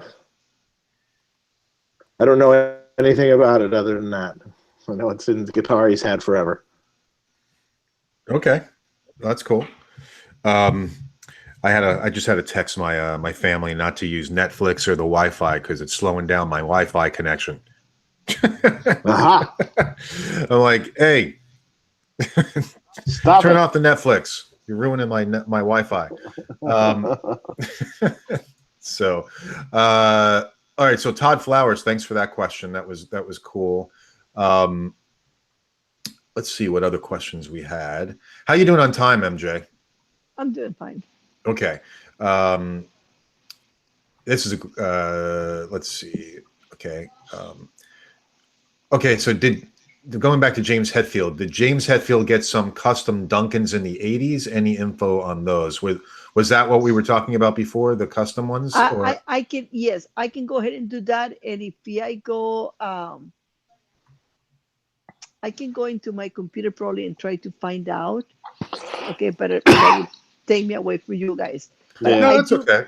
I can have that answer for him. I mean, a little later. Yeah. Oh, well, they can contact you. You know. Yes. So we'll give out your email address and everything, or certainly where they can contact you. I know it's readily available. It's very hard. They will have to kind of really really think about it to write down. MJ@SeymourDuncan.com. Really difficult. That's great. But Timothy Pierce here had one to ask you about the RTM humbucker. Love that pickup. Love Warren DeMartini. Love to come when he comes in here and signs the bottom plates, and we have just a great time spending with that. Whenever he came over and we were designing that particular pickup, and Seymour was in there and whining one, and give it to me, and I'm hook it up, and we take him to the sound room and taste that one, and I'm going, I know what he wants. I know what he wants. I know what he needs. Suddenly, I couldn't stop it. I'm going, I know what he wants. So I go and grab one of mine and take it to him. And he goes, oh, how do you know that? Just the way that he wanted to play. I mean, don't ask me. I mean, like I said, God put me in this position for something. I mean, So what? Don't ask me. Don't ask me. So what is that exactly? Is that sort of based originally off of JB that he used for years, and then with the different? I mean, it is based probably on the JB with a heavier insulation wire and a softer magnet. Yeah, Alnico 2, right? Yeah. Yes, Alnico 2, correct. Yeah, full gain Alnico 2 magnet. Yeah, but I mean, it's heavier insulation. I mean, wire and with a little even extra turns and yeah. The right recipe for him. Right. Yeah. So what does the heavier insulation get you? How does that differ from a thinner insulation? Just in general. To me, I mean, to somebody else might be different. To me personally, it will be, I mean, more cleaner sound. Okay. So this is why whenever I needed to change, slash pickups. Also, I continue with a 42, but with 42, heavier insulation. because I needed to go ahead and compensate, some of the stuff. But besides being a heavy installation, also just add extra turns. Okay. Got it. And most of the time, I just go, what kind of wood, what kind of this. I put my recipe on the blender, turn on the button, and I say, okay, God, give me the recipe, And God listens to me. I do talk to God on a daily basis, and God always listens to me. So yeah. Because Awesome. sometimes I honestly, sometimes I don't even know. One time when I designed the little telly brigade, for telly, but with the 12 pole pieces, Billy was coming down. I'm always, kind of, sending them little notes and, like, have I told you lately that I love you, or little hi, or little. I like to keep connected with my people. Mhm. And he goes, MJ, let's go to lunch. And I'm going, when? In 10 minutes. Where are you? I'm almost there. And I'm going, and he goes, let's go to the Casablanca. I said, Billy, there's no more Casablanca. Okay, but I know where to take you. MJ, is it funky? Oh, yeah, it's pretty funky. Okay, I'm gonna like it. So we go to Seymour's a special place right here, close by. And Billy loves it. When we come back, he was gonna play at Chuma's Casino. I gave him a pickup that I wanted him to try. Then he calls me back and he says, MJ, what do you do to that pickup? I'm going, God, please tell me it works. And I'm going, why, Billy? I said, I didn't need it to change none of the settings on my guitar, on my amps. I just put it in there and it worked perfectly. What do you do? I said, I don't know. I have to talk to God. I mean, because I try to compensate something or whatever I know that he's playing. Mhm. But sometimes, honestly, it's God helping me. So Yeah. if I said God put me on these situations for these particular reasons, you know, I know, exactly why. I go to a concert and it's Steve Miller, and he's playing and he's talking about his guitars and he's talking about the next guitar and the next guitar, and I'm going, we're enjoying the show a lot, a lot, a lot. He goes, you guys might be tired about me talking about all my guitars. You guys don't know one thing. MJ is in the house, Mhm. and tomorrow we're going to talk tone, you know. And whenever I made the pickups and I'm able to deliver, to him whatever he was expecting, I'm going, I hit one out of the park again. Amazing. And all I can say, thank you, God, Yeah. for allowing me to do that. Well, you have a gift. You clearly And have a it's gift. just, well, that's what I said. Seymour went and knocked on my door. He kind of saw it, and it's just, Mhm. you know, said, Yeah. I need you there. Hey, I have a question. Hmm. You mentioned, one of your greatest pleasures was also working with Seth Lover, right? Oh Um, yeah. did he show you how to work pickups as well? Like how he did it, or I'm just curious, how he No, found pickups or anything no, like that? Okay. no. At that particular time when we were talking to Seth, he was already old. You know, Ah, okay. he was already old, and he used to come in here and talk to Seymour. And obviously, I did listen. I was there. Mrs. Lover was there, Hmm. and and had great connection. It, it is hard not to love a short and fat lady. So everybody loves me because of that. And Seth used to kind of say, "We're going to go see the lady. Come on, honey. We're going to go see the lady." I mean, That's funny. that's the way I see it. I don't know what's in me. Like I said, I do put myself into God every morning. I love him. I love my family. But Seth Lover was one of the sweetest persons to be able to meet. Yeah. And and whenever he used to come and they were talking about the design of the pickup, it was him and Seymour. It was him and Seymour. I was there, obviously.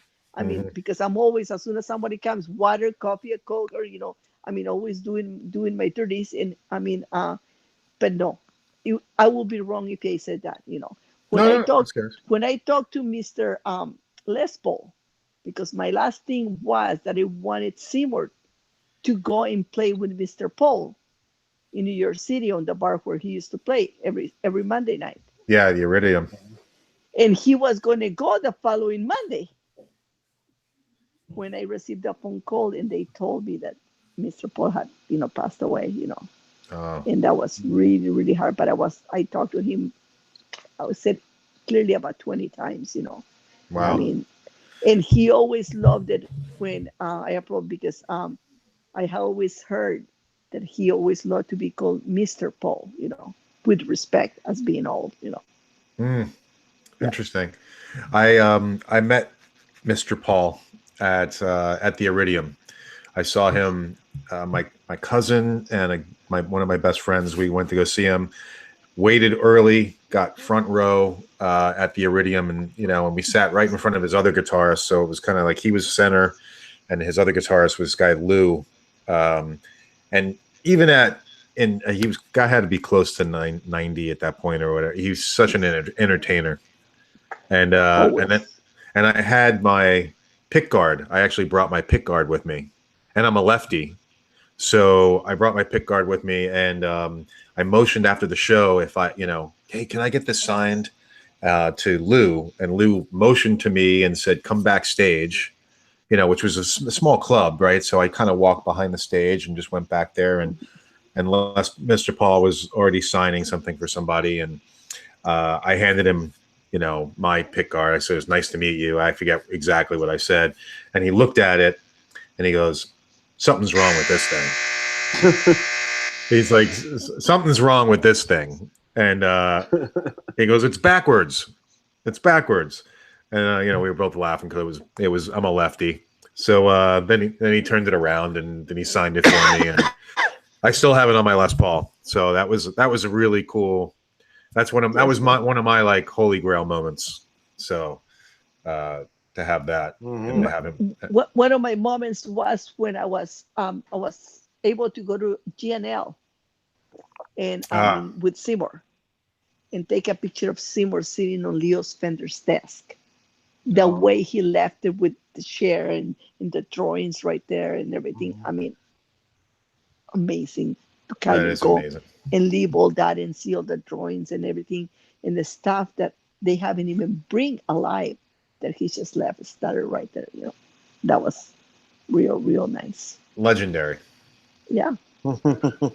Yeah, it's crazy. It's crazy. And to think also, like we were saying before, Leo didn't play guitar. No.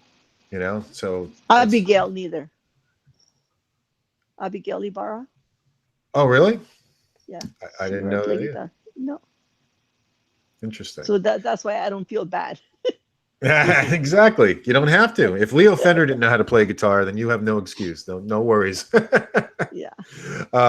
Hey, great comment from Dan Pfeiffer. He says, "Damn, MJ knows her shit. This is awesome."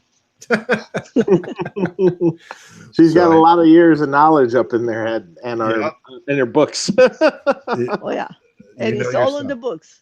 Yep, it's all in the books. I do similar things. I have notebooks too that I've had for over the years of projects that I'm doing and everything. I don't do it on a computer or don't put any notes. I just all write them by hand. I still do it that way. Yeah, and, I love that because I mean, computers, they can crash, they can erase it, but I do what I did one year. One of my nieces came over and she put back all my notes, on an Excel sheet, so I can go and say, oh, I can look, did I make pickups for so and so on that year, and I can easily go and look on my 1983 bags or 84, and start looking for those. Right. That was helpful. Yeah, I can imagine. Yeah. Yeah, and even maybe scanning some of those older things as well might be a good thing. Taking digital images of them one day, just as a suggestion. So we had a question here from Jim Nicholas. Any Jeff Beck stories? Jeff Baxter. Well, Jeff has been a friend of the Seymour Duncan family since England. Since since Seymour kind of met Jeff in England, and since Seymour created the Telegive, and since the Blow by Blow album, Jeff Beck was involved with us on the amps in the beginning, back in the 1980s. Early 80s, when we're doing the amps. It is funny because he's still, we went over to Pasadena 7 years ago to deliver him one of the Telegive guitars when we're doing the 35th anniversary guitars. Amazing person, amazing guy, which reminds me, he signed me at that point a poster of the collection of all Joe Bonamassa guitars.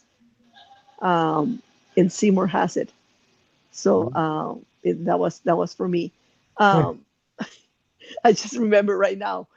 But he's an amazing, amazing person. The joy to see Jeff when he saw Seymour, like I said, some of those are incredible moments, you see Jeff and maybe memories come back to his mind. He said, "Oh, Seymour," it was, those moments are amazing, Yeah, and just when Seymour was telling us the story about the guitar, that Yardbirds Telly that was given to him from Jeff, and that's at the Rock and Roll Hall of Fame. That is probably one of the most iconic guitars and probably one of the most expensive guitars on the planet. But usually, I believe when something like that happens, it happens because sometimes people wants to give back a little bit of everything that they get. It's a way for me, like, if I want to go ahead and say thank you for the support that I get from either engineering or marketing department, or my way of saying thank you. I'm not going to go and buy them flowers or candies, or I do my thank yous with food. Like you said, I bring my tamales, I bring them salsa, I bring them potato tacos, I bring them something. They said, "Why?" I said, "Oh, coming down, Lawrence Tostadas." Why? Just because, thank you, And it's personal. And yeah, because at one point you need to realize, that you are who you are, but somebody helped you to do that.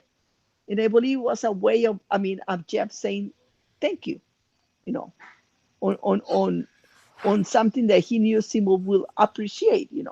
I remember one day, James Taylor was going to come by the office, and I had the guy in charge of artist relations said, "Okay, I'm artist relations, I'm doing this." And I'm going, "Okay." So I stepped back. But when I knew that he was going to be the next day and they were going to go to one of our best delis, notice I said, no. I said, "You're not doing that. I didn't order him to come and eat a sandwich. He can buy a sandwich on any corner, any Starbucks, No. I said, I'm in charge of that. But So I ordered him some special, I got some special food for him. Nice. He was thrilled.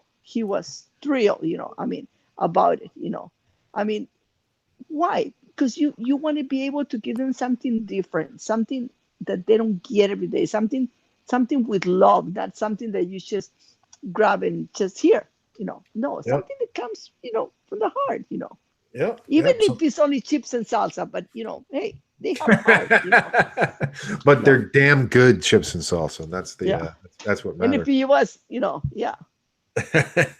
and they're made with love, like you said. They're made with that. That's the main thing, they're made with love, Yeah.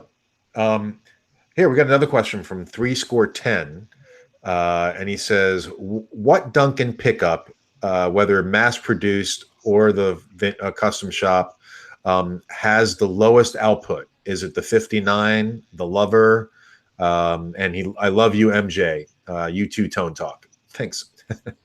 The Set Lover. Okay, the Seth Lover has the lowest output. Yeah, the Set Lover will have the lowest output. because the 59, especially because he has a Alnico 5, it was going to have a little, and also it's slightly higher output than the Set Lover. Someone else asked a question here. Can you tell us about the old Holdsworth humbucker that Duncan used to make? The Alan Holdsworth? Yeah.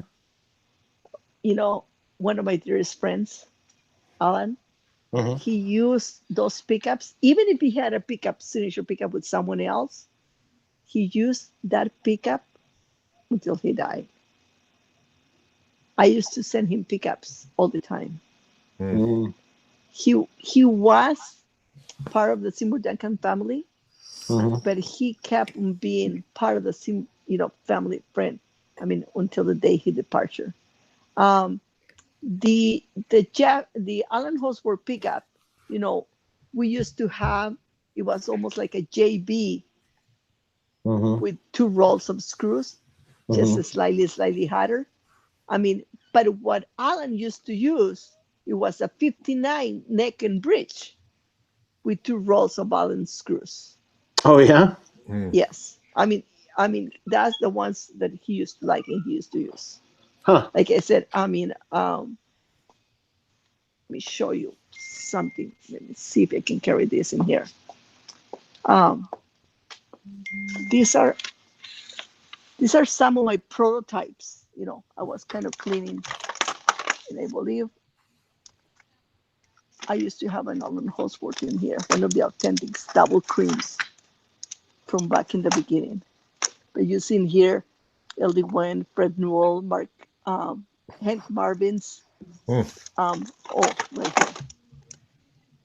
the Alan Holdsworth. Ah, okay. So this wasn't the one you made, actually. Then meaning the JB one. This is the one that was actually 59. Well, yeah. I mean, we made it both. I mean, but officially the one that people will call in order, it was. I mean, the Alan Holdsworth model was almost like a JB with double screws. But did it have Alnico 2 magnet too? Did it? Alnico 5. 5? Oh, okay. Alnico 5. Also, who used to use that one? Something real close to that one. It was Jakey Lee. Oh yeah.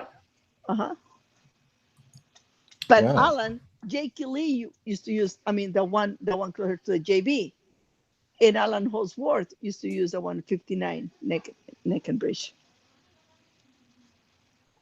Super cool. Okay. I got another question from Ice Coffee Tones. Are the SD pickup, or are the Seymour Duncan pups that come in the lower cost Fender and Squire range? Now you might not know this, MJ. The lower cost pickups that come offshore, how do they differ from the ones that you can purchase? They're also talking about the Duncan designs. So they said offshore, so I'd imagine, or the ones that come in Fender, lower price Fender and Squire guitars. They might be talking about the Duncan designs. That's the only thing I can think, because those are the only offshore pickups that we do, and like I said, don't know much about them, You may know this. What resistance and magnet in EVH's custom wines? EVH? Yeah. It will be about close to 14K with Alnico 2 magnets. Okay. And what were the Slash? The Slash are Alnico 2, right? But the Slash is Alnico 2. Okay, but those are about. Are we talking about the Alnico Pro? It used to be before. It needs to be used by a Slash, but now the new Slash, the bridge pickup will be about 8.7 with Alnico 2 magnet. Okay, versus the old used to be about 8.3. The neck pickup, it might be around 8.15 with Alnico 2 magnet as well. Okay. Now, this is a question that comes up all the time. I know people talk about it. I don't happen to know the answer of it, but I'm Dave, and certainly MJ, you know the answer. What's the deal with the Seymour Duncan not being allowed to make cream-colored pickups? That's because of DiMarzio. So DiMarzio has the Yeah. patent on the cream color. DiMarzio has a patent, and that's because nobody kind of thought correctly when he was kind of, doing the patent on flavor. Because, like we said in the beginning, Gibson was making double cream hamburgers since way back then, Yeah. So, and we were making them. We were making them. I just saw you. For Alan Holsworth and for so many other people, we were making them, back then as well. I seen some people already starting to make double creams, so soon it's going to come to the end.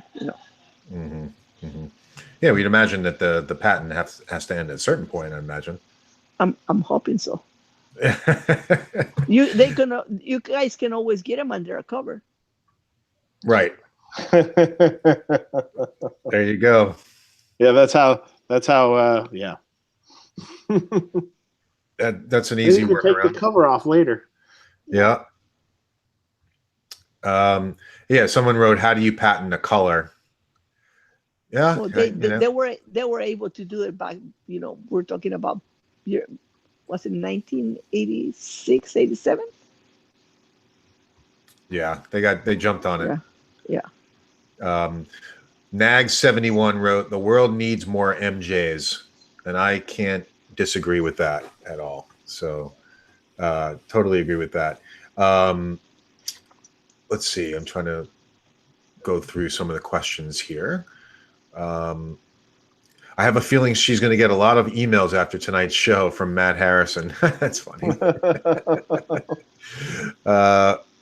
Let's see. They said Mervka 2099 said, "Were those in the Charvel Holdsworth models?" I guess the guitars, the Charvel Holdsworth guitars.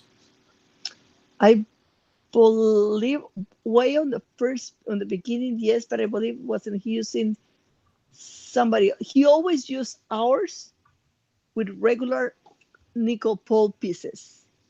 The ones that they were doing with double black pole pieces, those were not Seymour Duncan. Because remember, he had a signature pickup with somebody else, but he was using Duncan's. Mm-hmm. It was just an agreement that he signed that he couldn't get off. Okay.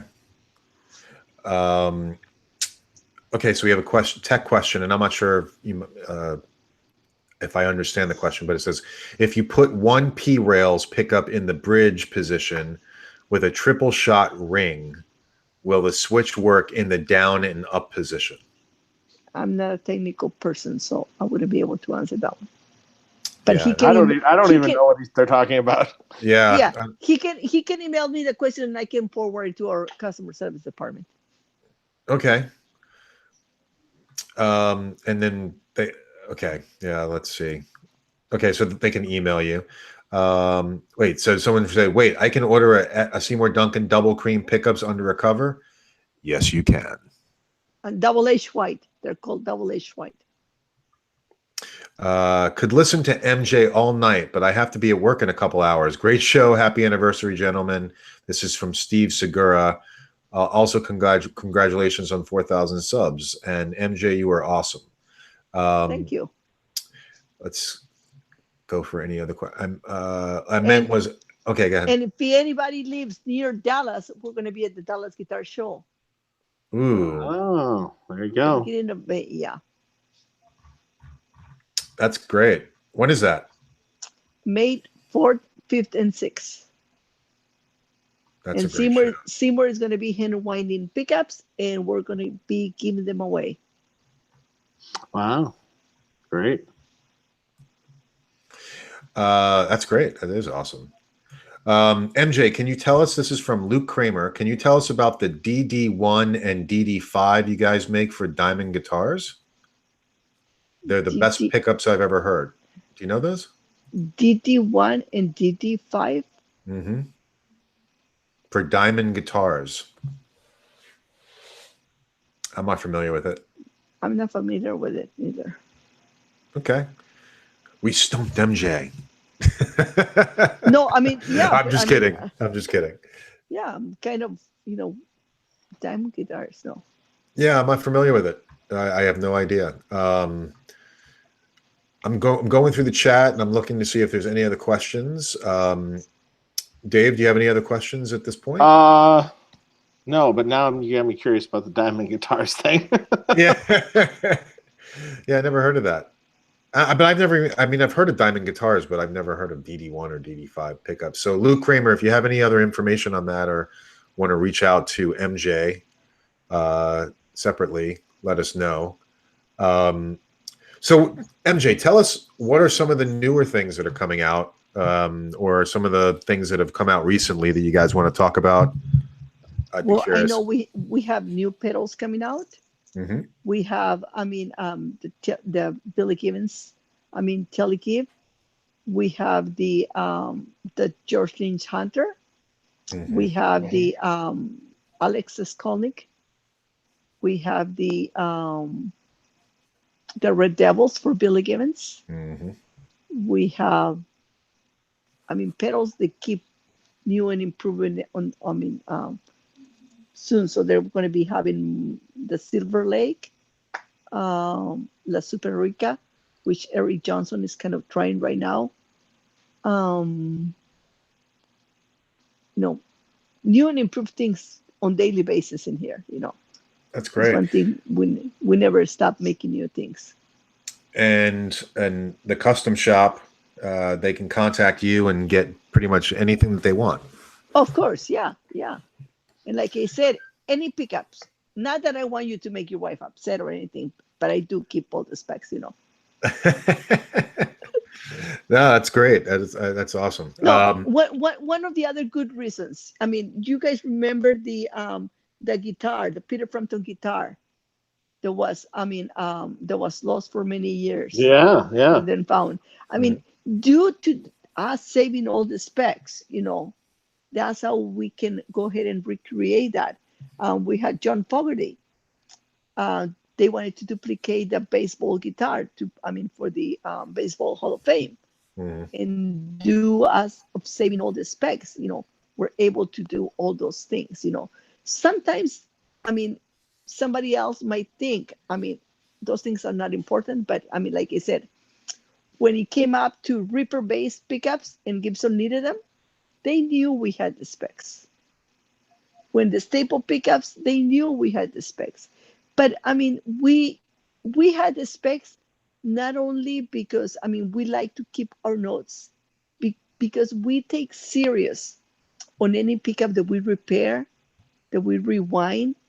We take all the notes, and compare them from notes to notes and notes. That's when we're able to go ahead and make the pickups as original as possible. Mm-hmm.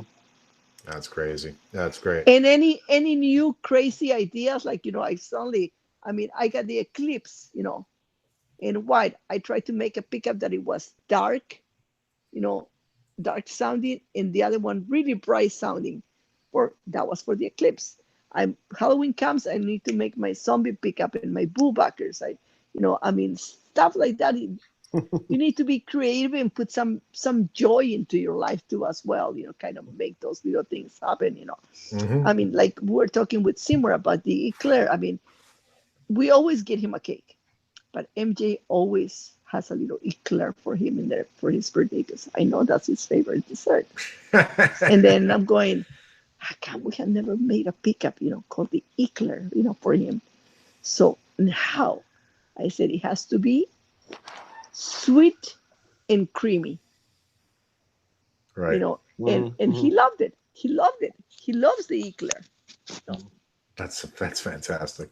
I love that. I'm going to scroll through and see if we have any more questions. Let's see, Mark, what would you custom shop Seymour Duncan be? Specs? I have no idea. I'm going to be thinking about it, though. I'll tell you that. Okay, so we got another question. Square ahead. Hi, MJ. What is the effect of replacing a JB A5 magnet with an Alnico 2 magnet?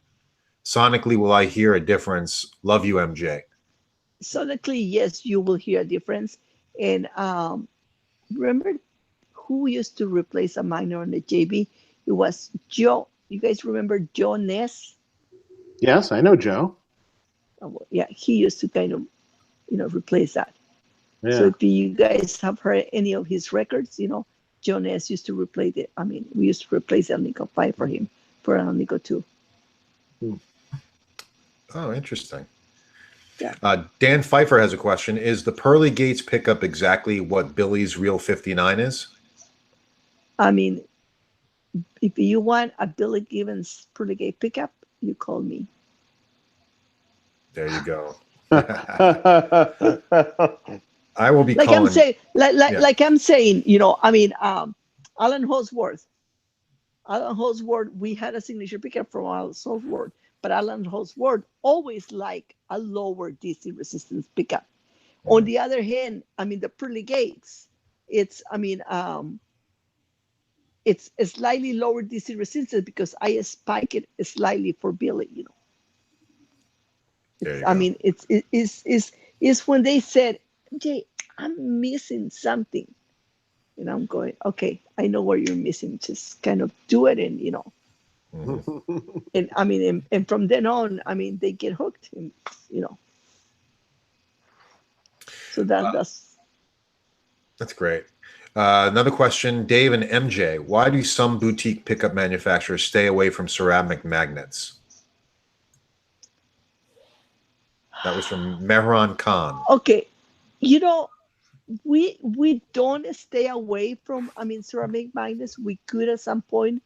We don't use them a lot because we cannot play a lot with them personally. The reason being, a ceramic magnet will be more harsh.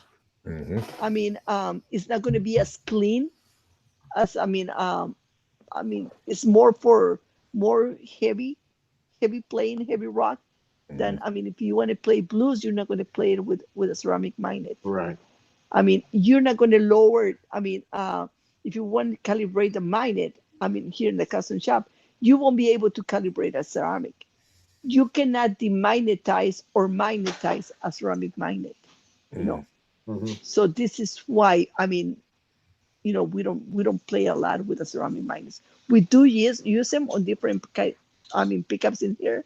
But I noticed that whenever we start working on the Billy pickup, Red Devils, and I want to say by accident or by mistake, the person who was making the struts for Billy said, okay, I want to take some with ceramic magnets. I want 3 sets with ceramic magnets and 3 sets with nickel magnets. And I'm going, no, you don't want pickups with ceramic magnets.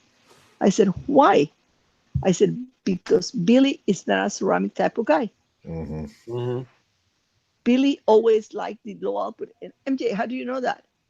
And then Billy tells, John, hey, don't argue with it. She's right. I don't like that shit. I'm sorry, but yeah. So yeah, you have to kind of know. There's some way of playing, and some people might like them and use them, and we have them, and I use them. But not as much as I use Alnico's. Alnico magnets. Well, it's funny. We expand. Our thing on the Alnicos, like I said, the 2, the 3, the 4, the 5, the 6, and the 8. We don't have the 7 and the 8. Because we have way more. To choose from and to do more beautiful things with it. I recently got a guitar that came with a DiMarzio Super 3, which is a ceramic pickup, I believe. I looked it up and it was a ceramic pickup. I was playing it and it couldn't come up. I just couldn't figure out why it sounded so bright and like not metal, but it sounded like I was playing like my guitar was metal. Because that's not your type of playing. Yeah, it was just sounded so harsh, and I said I had to get rid of that thing. Nothing against those guys, but yeah, the pickup that's why the slash went in there. So so we got a question, Dave, for you real fast from Scott Tompkins. He said, I've got a question that never gets picked up in the YouTube chat, probably because I can't summarize it well, but maybe I've missed it. So he goes, I record at home and I want to record in stereo because I like my stereo effects pedal sounds. However, none of the popular speaker simulators solutions seem to be in stereo. I understand the expense with attenuators. You basically need 2 loads. So I guess what I'm asking is, what is the stereo sound in all of the reviews for speaker sims and attenuators coming from? Are they adding stereo effects in their digital audio workstation? Yes, they are. But you could take. Well, it depends on how you're recording. I don't know exactly what you're doing, so you can. There's several ways to accomplish what you're talking about. I mean, you could take an amp with 1 load, and you could feed it into effects, and then feed that into your computer, and then put 2 speaker emulations on each side if you wanted to. Probably the easier way is to just use the effects in the computer. Or I don't really. I need more information. You can email me. Okay. FriedmanAmps@gmail, and I would need a little more information. What specifically you're using and what you're trying to accomplish and what effects. Okay. All right. Well, Scott, we will email me, Scott. Okay, he'll reach out to you, and I'll reach out to you, Scott. So Git Oral has a question. MJ, have you ever been shocked by an ultra legend walking in the shop? Paul McCartney, etc. That's a great question. No. And this is the reason why. I learned from Seymour, obviously from him working, that any artist, whenever we go and see an artist, whenever we see someone, first of all, they don't want to kind of be stung and saying, you don't want to give that impression, never. And this is why, they tend to come to me. And instead of me going to them, I'm a go-getter, but like if we go and if I want to go and see someone, I go and see them on sound check. I see them before the show. After the show, they're overwhelmed, they're tired, and I see, how people, they all want to go and see them. So I had always kind of learned to see them. They're kind of my people. They're kind of my family, part of my family, but I don't see that particular, I don't see myself doing that. I'm grateful to see when I met Peter Brompton, probably, but no, for me, I'm joyful that one of them, that they're going to go ahead and use my pickups, but no, I haven't had that. Maybe when I meet the Rolling Stones, because let me tell you, we've been playing Fontago in a certain way. So we're in Mexico City doing an interview, and talking to Alex Laura from L3, and they were calling me, and they called me because they wanted to talk to me about pickups, Ronnie Wood, but I was having a mammogram done, and I couldn't get to my phone. Once I decided that I could get to my phone, it was MJ, Ronnie Wood wanted to talk to you, and you were not on the phone. At the Dallas Guitar Show last year, they invited me to a show because they knew I was going to go to Europe, but we were going to be on different series, so we couldn't connect. And then I had made pickups for Ronnie Wood and for Keith Richards. But I believe when I kind of meet those iconic people, I saw Paul at the NAMM show. Oh, really? Yeah, he came over, and like I said, maybe because I kind of tend to respect most of them, I don't do that, or I don't get that. But when I see the Rolling Stones, that might be a different story. But when you walk away, are you kind of like, even in your mind, are you sometimes like, oh, pinch me, this is crazy? No, because we already been trying to connect. I already been making pickups for them and sending them either to the tech. But but it will be kind of, it's on my bucket list. So it will be part of, kind of, I really got to meet them before I kick the bucket, not before they kick the bucket. Well, hopefully that'll happen. let's see. And Adam Gothridge says, just want to say I have an SSL1 in the middle of my 65 Strat. Came that way, and it totally holds its own to the vintage one in the guitar neck. Okay, ask him. The SSL1, if the SSL1 has a letter that is an R, okay, it was done by Connie Rocha. And that lady, I just went and had lunch with her because like I said, I take care of my people. Next employee. She's 92 years old right now. Wow. So treasure that pickup, please. She's a wonderful lady. She used to make most of the single coil pickups back in the day. Super cool. Well, check that out, Adam. Go check it out. Joe says, all that wire looks so cool. James Levitt, are there any known players using the blackouts? Nothing I know. I mean, I'm not familiar with the blackouts. I know that they're what are they? They're active pickups. Yeah. Yeah. I think Monty Pittman. Oh, really? Who also tried? Yeah. Well, for one of the guitars, I mean, Monty and we might have quite a few. I mean, not to understand, but I mean, since they're active pickups and I don't make them, I don't have a list. But I think that one of the ones I remember, I think it was Monty. Yeah. Okay. Well, he's a great player, that's for sure. So Cyanide Junkie wants to know, what is MJ? What MJ? Please tell us Seymour's first name. That is his real first name. Seymour. Yeah. Yeah. Okay. I thought they were asking about your name, and I was going to tell them that MJ stood for Maricela Juarez, right? Correct. Right. So, but I that's what I thought they were asking, but then I was like, why are you asking about Seymour's real name? That is his real name. Yeah.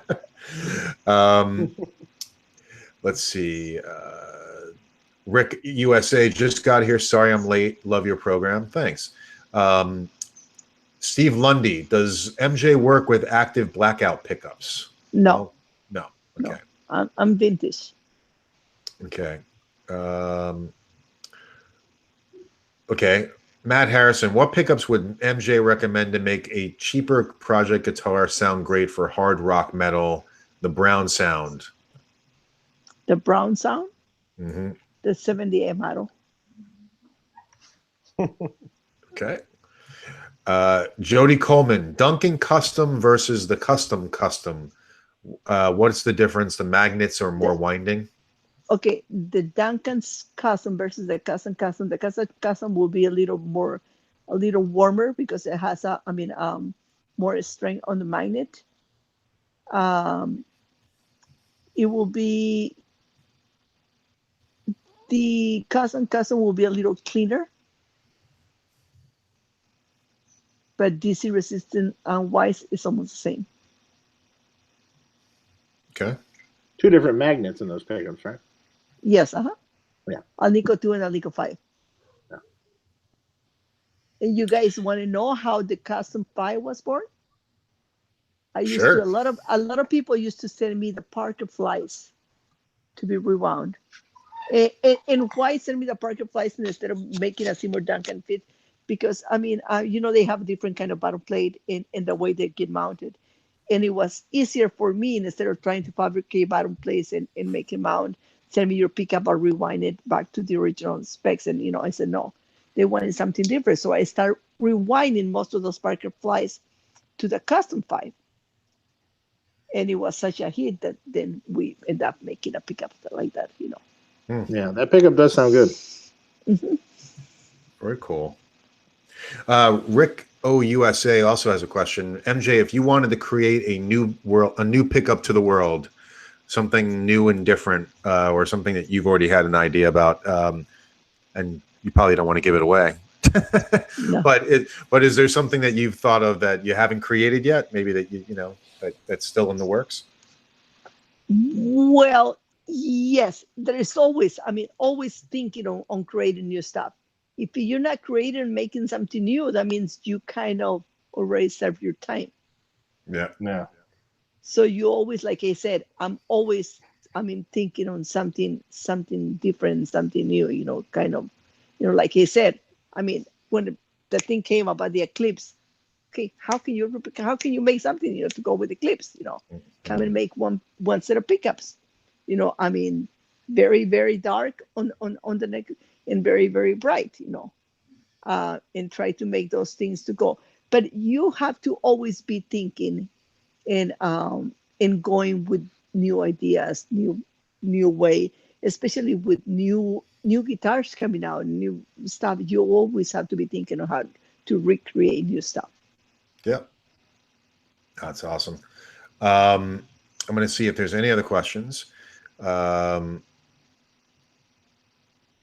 Dave, do you see any other questions? Because otherwise, no, I think not really. Other than we need MJ T-shirts.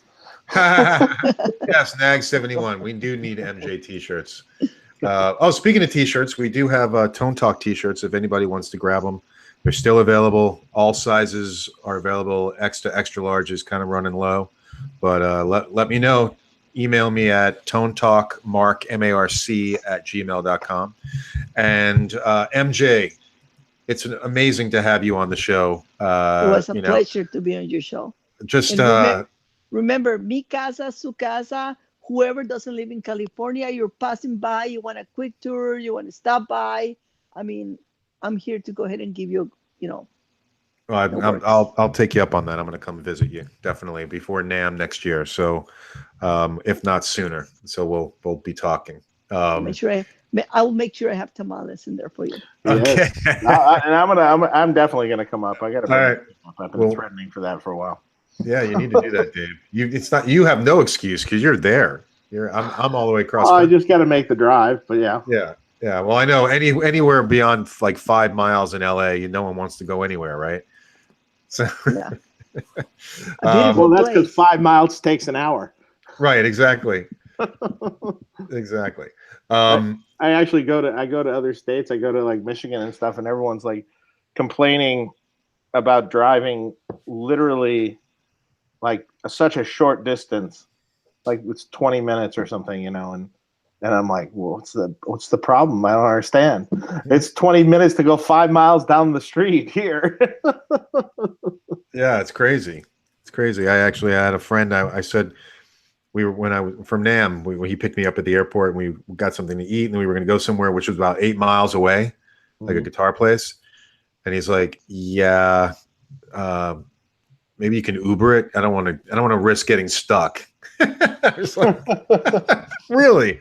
8 miles? Like where I live, 8 miles is no big deal. It takes 15 minutes to get over there, maybe. That's funny. So, but MJ, if anybody wants to reach you, again, you said it was mj@seymourduncan.com, right? Correct. And check out all of the Seymour Duncan products that they have. You can go to the website, which I believe is seymourduncan.com, right? Yeah, correct. And one of them might say, "You dream it, I build it." Perfect. I love it. I totally love it. Well, again, thanks so much, MJ and Dave. Hope you have a great weekend. And everybody who's been viewing, we've got still have 124 people still watching the show. So I hope everybody has a great weekend. And we'll be back. We'll be announcing our next guest soon. And MJ, have a fantastic weekend. I'm going to hang up and we'll say our goodbyes. So everybody have a great weekend. Thank you. Great weekend. Thank you, everybody. Take care.